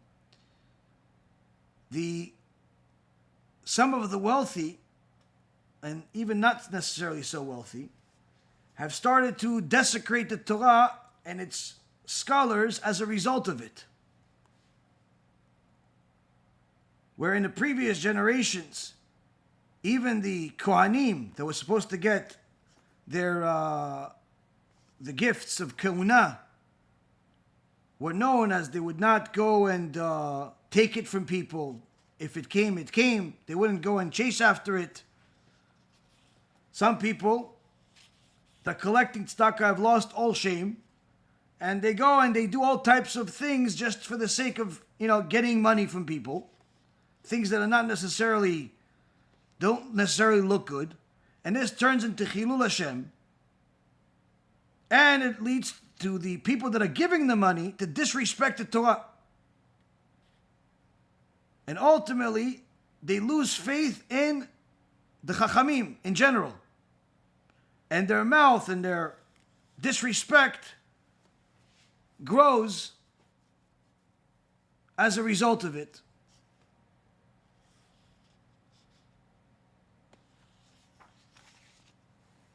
And further, he says, in Amud Tet Zayin, if I'm here, he brings the Gemara in Masechet Sanhedrin, that Rabbi Elazar says, what does a Talmid Chacham look like in front of an ignorant person? In the beginning, he looks to him like a tool of gold. But after he starts pitching him for money, or he starts talking to him like a regular person, he looks to him like a tool of silver. After he gets some money from him, he looks like he's a piece of clay. And there's no way of fixing it. And Rashi says over there, that's because the way he's doing it, the way he's collecting tzedakah and so on, is not in the way that he's supposed to. And that way, that's how he lost his value.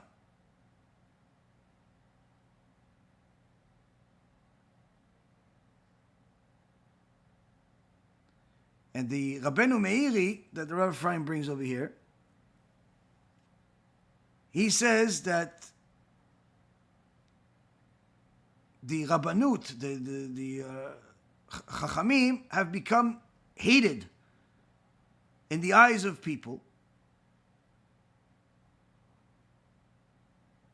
because of how they behave when it comes to this money. Meaning that it's perfectly fine to collect tzedakah from people because you're doing them a favor. When you donate to BeEzrat Hashem, for example, you're doing yourself a favor. Because HaKadosh Baruch Hu would give to us with or without you. With all due respect and gratitude to all of those that give and have given and will give, when you give to the organization, or you give to me personally, or any of the other rabbis, you're doing yourself a favor. It's not the opposite. Now, when the Chacham forgets that, or at the very least, he treats the donor as if the donor is saving him, as if life wouldn't, continue without his help, as if we can't do this without you, even if the donor gives, that transaction, more times than not, as the Meiri says, as the Chidah says, as the Gemara says in the name of Rabbi Eliezer, and many other places, even if he gives you, he loses respect. Not just for that Chacham, but for Chachamim in general. For Chachamim in general. So, this is one of the things that's very, very important for people to know, that certainly when you have some type of campaign, you want to build a yeshiva, you want to feed the poor, whatever it is, certainly you need to tell people because it's for their merit. You want to help them, you want to get them to be partners in this thing. This is what Rabbi HaKadosh, Rabbi Yehuda Anasi, who was a multi-billionaire himself, he would still himself get tzedakah from his rich friends in order to give them merits, not because he needed their money. And the Torah itself talks about tzedakah and how important it is. It can save a person's life, save his marriage, save a lot of things, give him merits of going to olam haba. Rabbi Akiva says how tzedakah saves people from Gehenom, all types of things. There's a lot of merits to it, so certainly it's important to help people give tzedakah, but never lose the truth and make people think that they are your saving grace of some kind. They are your... No. They're doing good. Chazaku Baruch. Thank you very much for making the choice of contributing. But don't go further than that. And make people believe as if they're the only way that this could have happened. Because what ends up happening is that people lose respect for the Torah that way. And many times what ends up happening is that they start justifying their sins as a result of their charitable giving. Where I actually know this one guy, I've spoken to you guys about him before. He's a big rasha, kofer gamur, complete apikos, doesn't keep anything. But every Bet Knesset that he goes to here in Florida, they give him aliyot, they give him respect. Why? He donates a fortune. Every synagogue, they have the different auctions. He always buys the most expensive aliyah. He doesn't even go up himself many times. He just buys, the rabbi, here's 15,000. He throws money around like it's nothing. But he drives to shul on Yom Kippur. He doesn't keep anything. Why? Because unfortunately he saw that the rabbis, simply you can buy many of them. And this is a very, very terrible thing. It's a disservice to the Torah, and needless to say, it's a disservice to the guy himself. But one of the things that the Torah tells us is that every single thing that we do, we have to always make sure to look at the past. Look at the Chachamim. Look at what they did. And then know which direction is really the right direction. Because even though innovation and the future and peace and friendliness sounds good, it could very well be a product of the imagination. Now, going back to our issue at hand that we mentioned with the Chidah in the first place, where the Chidah says that this Psalm number 67 in our prayers of Shachrit and also Mincha has extraordinary powers. And although we don't have bombs, like atomic bombs, we don't need them. Why? Because a person can have the tools of the Torah that are from ancient history do a lot more for him than anything else. For example, this Tehillim is a special Tehillim that you probably saw it in your life, where it's shaped like a menorah. Probably saw it on the wall in the synagogue, maybe online. It's like this. And this is part of our prayer every day. And the Chidah said it's very good for a Jew to read this from this shape at least once a day, because it could bring him a lot of protection. How much protection? David HaMelech had Ruach HaKodesh, and he received this Tehillim. But before him, Moshe Rabbeinu got it at Mount Sinai. HaKadosh Baruch Hu showed this Tehillim in the shape of a menorah at Mount Sinai. He said, use this Tehillim as a tool for protection against all evil. David HaMelech had, years later, the same Ruach HaKodesh, same message in the Ruach HaKodesh to use this Tehillim. And David would have this Tehillim, this Psalm, number 67, engraved on his shield. You know, many people think that, David HaMelech had a shield in the shape of a Magen David. That's actually debatable. But what we do know for sure is that on the inside of his shield, he had this Tehillim engraved in the inside of his shield in the shape of a menorah, and therefore he was able to look at the name of HaKadosh Baruch Hu even during battle. And therefore each time he would shoot an arrow, he would kill 900 people with one arrow. He was still upset because he knew that if he was a perfect tzaddik, he would kill 1,000 with a single arrow. The point is, none of us are going out there in the field shooting anybody with arrows. But if David HaMelech, our great forefather, the forefather of the Mashiach, if he could kill 900 enemies with a single arrow because he had such cleaving to HaKadosh Baruch Hu by looking at his name, even during battle, needless to say, this could be good for us. So it's good for a person to look at it, to do it at least once a day. During prayer is usually the easiest time to do it. If you could do it from a klaf, that's even better, the Chida says. But the point is that while the newer generation will think that the bombs and the guns and all that other stuff is better, the truth is that many times it's really only a product of the imagination, because the past may not have had the same innovation. It certainly did have an extraordinary wealth.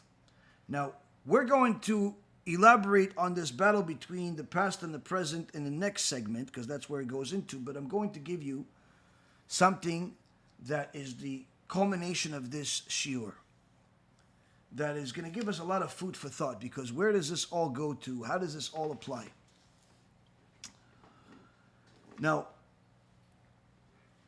the keilot that we mentioned in the beginning that fight with each other, whether it's the Ashkenazim versus the Sephardim, or it's within the Sephardim to each other, the Libyan Jews fighting with the Moroccan Jews, who has better food, or against the Yemenites, or the Yemenites against the other types of Jews, all fighting against each other. Usually these fights are not fights between Chachamim, but rather between ignorant people. He thinks that the hummus of his tradition is the best. He thinks that this such and such dish is the best according to his tradition. And they literally treat this as if it's like the 13 principles of faith, or maybe even the 10 commandments. But the truth is, if you look at the history of the Libyan Jews, Egyptian Jews, Yemenite Jews, Syrian Jews, different types of Ashkenazi Jews, what put them on the map? Was it their food? Was it the chulent? Was it the gefilte fish? Was it the zbana vekukla? What was it? It wasn't the food. Everybody likes good food, but that's not what put my forefathers on the map. Everybody likes good food, but that's not what put the Ashkenazi Jews on the map. What put them on the map? Chachamim. Chachamim like the Chafetz Chaim, like Rav Wasserman, like the Chida, like the Chazon Ish, like the Ben Ish Chai. These extraordinary Chachamim, that's what put Jews on the map. And when we think that our color, our food, our superficial things are what makes us special or better, then unfortunately we are acquiring a horrible trait from Edom. Because what does Edom do? I heard Rav Tovia Singer, Sheikh once say this, and he says that one of the ways that the Christian missionaries fool millions of people is by taking advantage of people's weaknesses. And there are two major weaknesses. And this is the trait of Esav.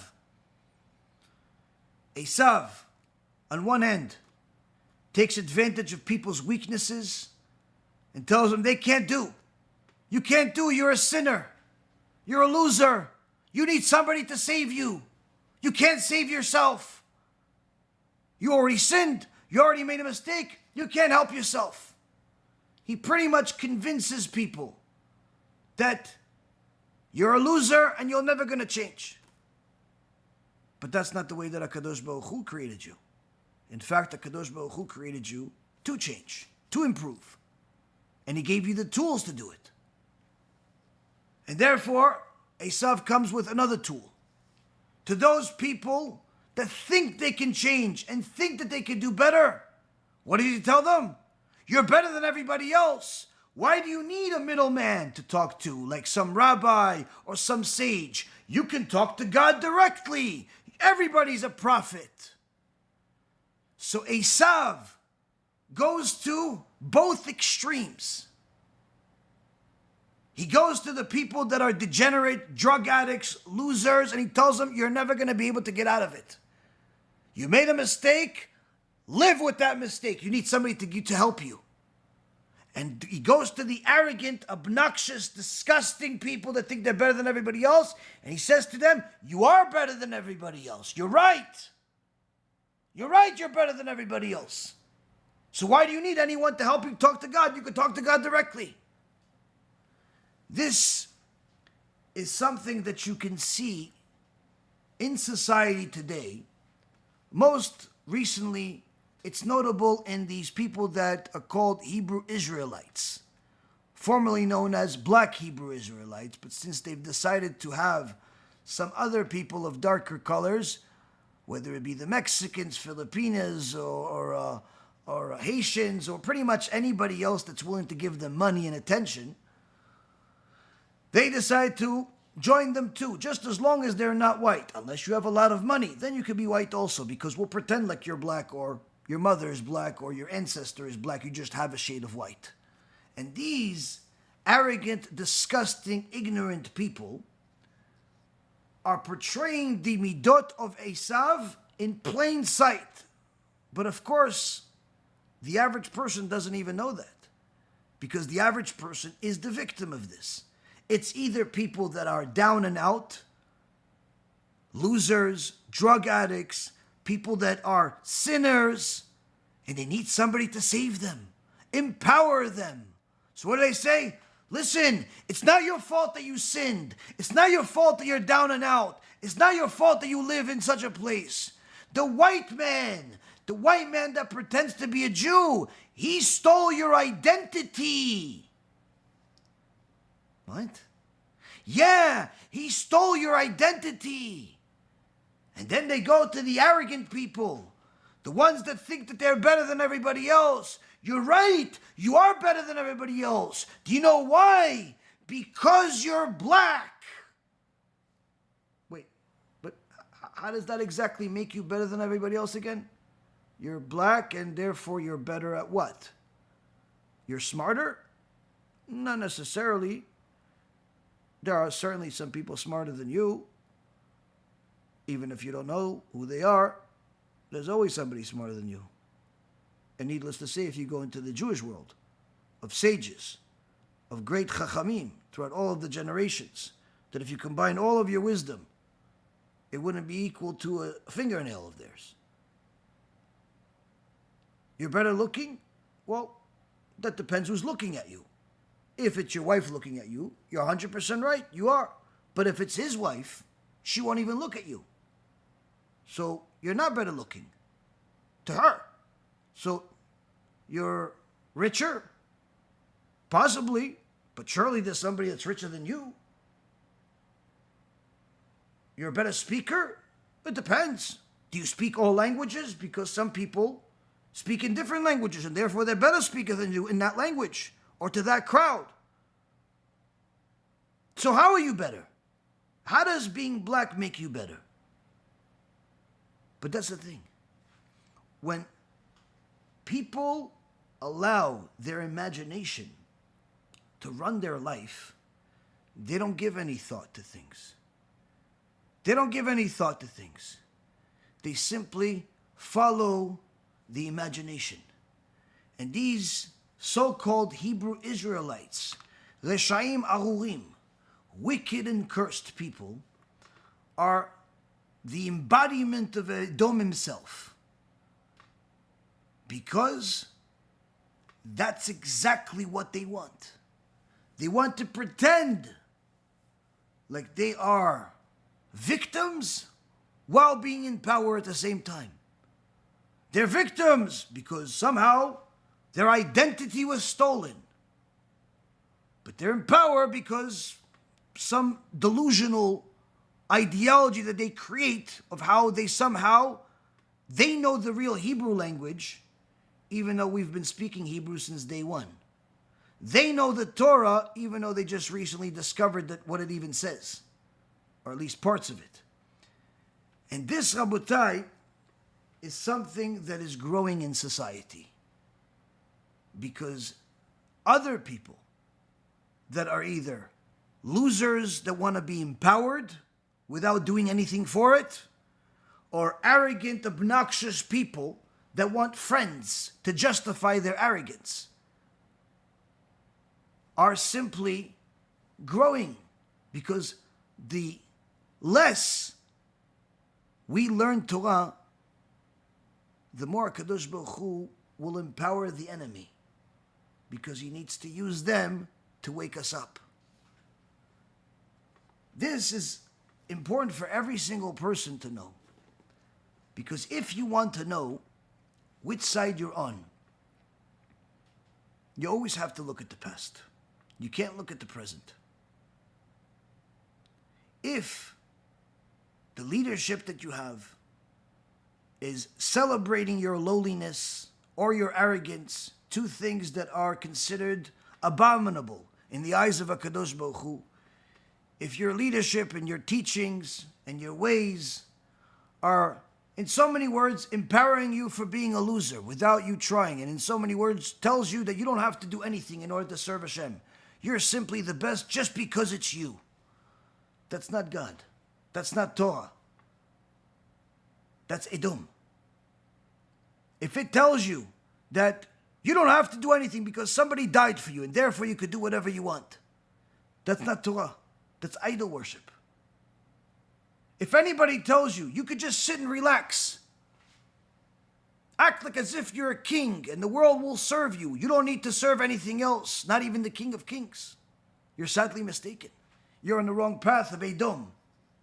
On the other hand, if it tells you that you are the master, you are better than everybody else, you don't need tradition, you don't need the sages, you don't need anything, you could talk directly to God, and you can, in so many words, become a prophet according to yourself. You're also going in the path of Edom. That's the path of Yeshua himself. Where's the right path? In the middle. The path that tells us you've made mistakes, you made sins. That makes you normal, but it doesn't make it okay. What can you do? Do teshuvah. Repent. Stop making the sin. Say, I'm sorry for making the sin. Fix whatever you can if it's fixable. If you stole, give it back. If you said something bad, apologize. Whatever it is that you can do to fix it. And commit to never doing it again. By learning more Torah and learning how to not do this. Improve yourself. Don't stay where you are. And if the path tells you that I've already done a lot, I completed the Shas in 1 year, I did this and I did that. No, Habibi. Do you know how much you don't know? Do you know how much more you have to learn? There are literally millions of books in the Torah, millions of books that are part of our oral Torah. Whether it's the Poskim, or it's the Gemara, or it's the Talmud Bavli, or the Yerushalmi, or the Zohar, or the Shulchan Aruch, or the Midrashim. There's endless amount of books. Okay, so you finished a few. You know a few things. Guess what? You're still a long way from where the sages were just a few years ago, needless to say 100 years ago, needless to say times a million, 500 years ago. And in order for you to go in the right path, you need to know what the path looks like. You can't just create a path of your own. You have to know where the path looks like, and that requires our tradition. That requires seeing where your rabbi was, and his rabbi was, and his rabbi's rabbi was, and so on and so forth, all the way to the prophets, all the way to Moshe Rabbeinu. And don't come and tell me, listen, somebody stole my identity, somebody stole this, somebody stole that, and There's nothing like that. Judaism has always been here. It will always be here. No one stole it. No one can steal it.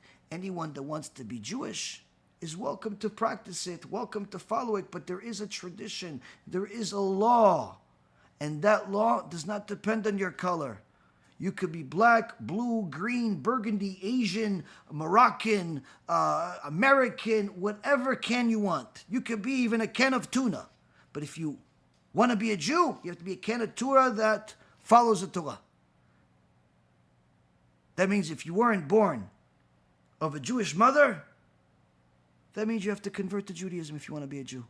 You can't just decide you're a Jew because your color is a certain color. It means nothing in Jewry. It means nothing. Your color literally means zero. The same as the food. The same as all of the superficial things that people argue about. Even people that were born Jewish, where their grandparents were literally the biggest tzaddikim.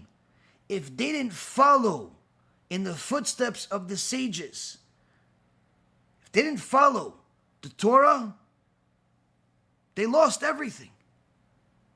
The hummus, the pita, the falafel, and the color of your skin is not going to bring you into Gan Eden, is not going to make you a servant of Hashem.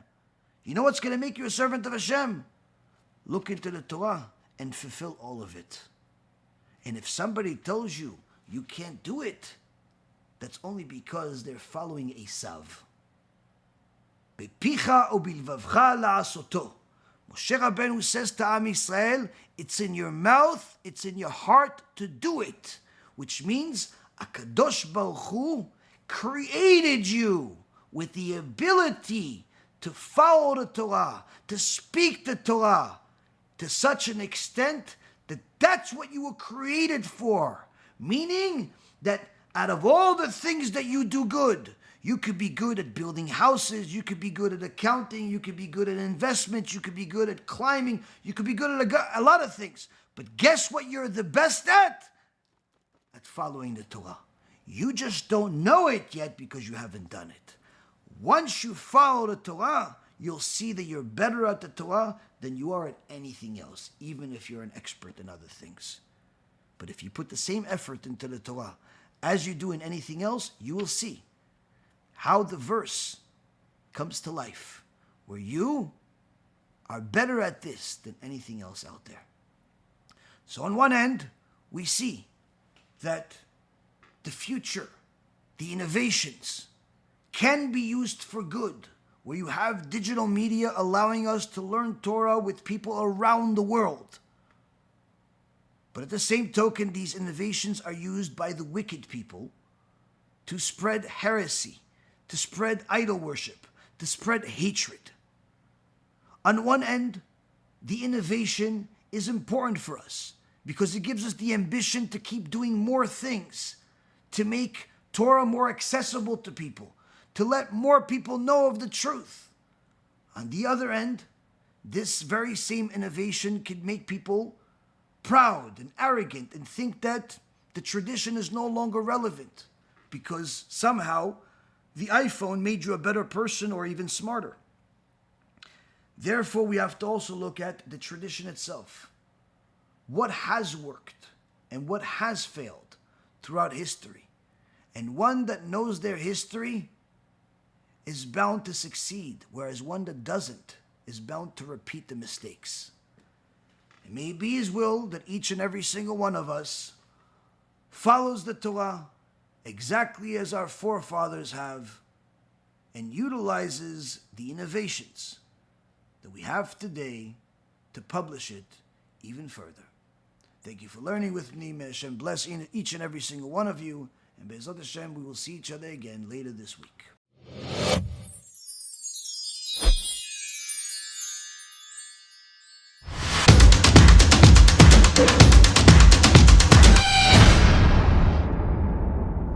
זה ידידי הרב ירון ראובן שמסר את נפשו ומוסר את נפשו, ולכן ידידיי ואהוביי אני רוצה לעשות לו כאן הפתעה הערב. אני צריך מכם 10 או בחורים או אברכים שיקבלו עליהם ללמוד את הש"ס בשנה, 7 דפים ליום, 3.5 שעות ביום. בעזרת השם יזכו במלגה מכובדת מארגון בעזרת השם. ש"ס בשנה, מי שהראשון מוזמן, הראשונים יבואו לשולחן הנשיאות בזריזות. ברוך השם. 17 לומדי תורה שקיבלו על עצמם את סיום הש"ס. 17 סיומי ש"ס בשנה לכבודה של תורה, לכבוד עם ישראל, לכבוד הקדוש ברוך הוא שישתבח בבניו ויאמר בני בכורי ישראל, עמלי תורה שקיבלו על עצמם לבוא וללמוד 7 דפים ביום, לבוא ולזכות את עם ישראל. ברוכים תהיו.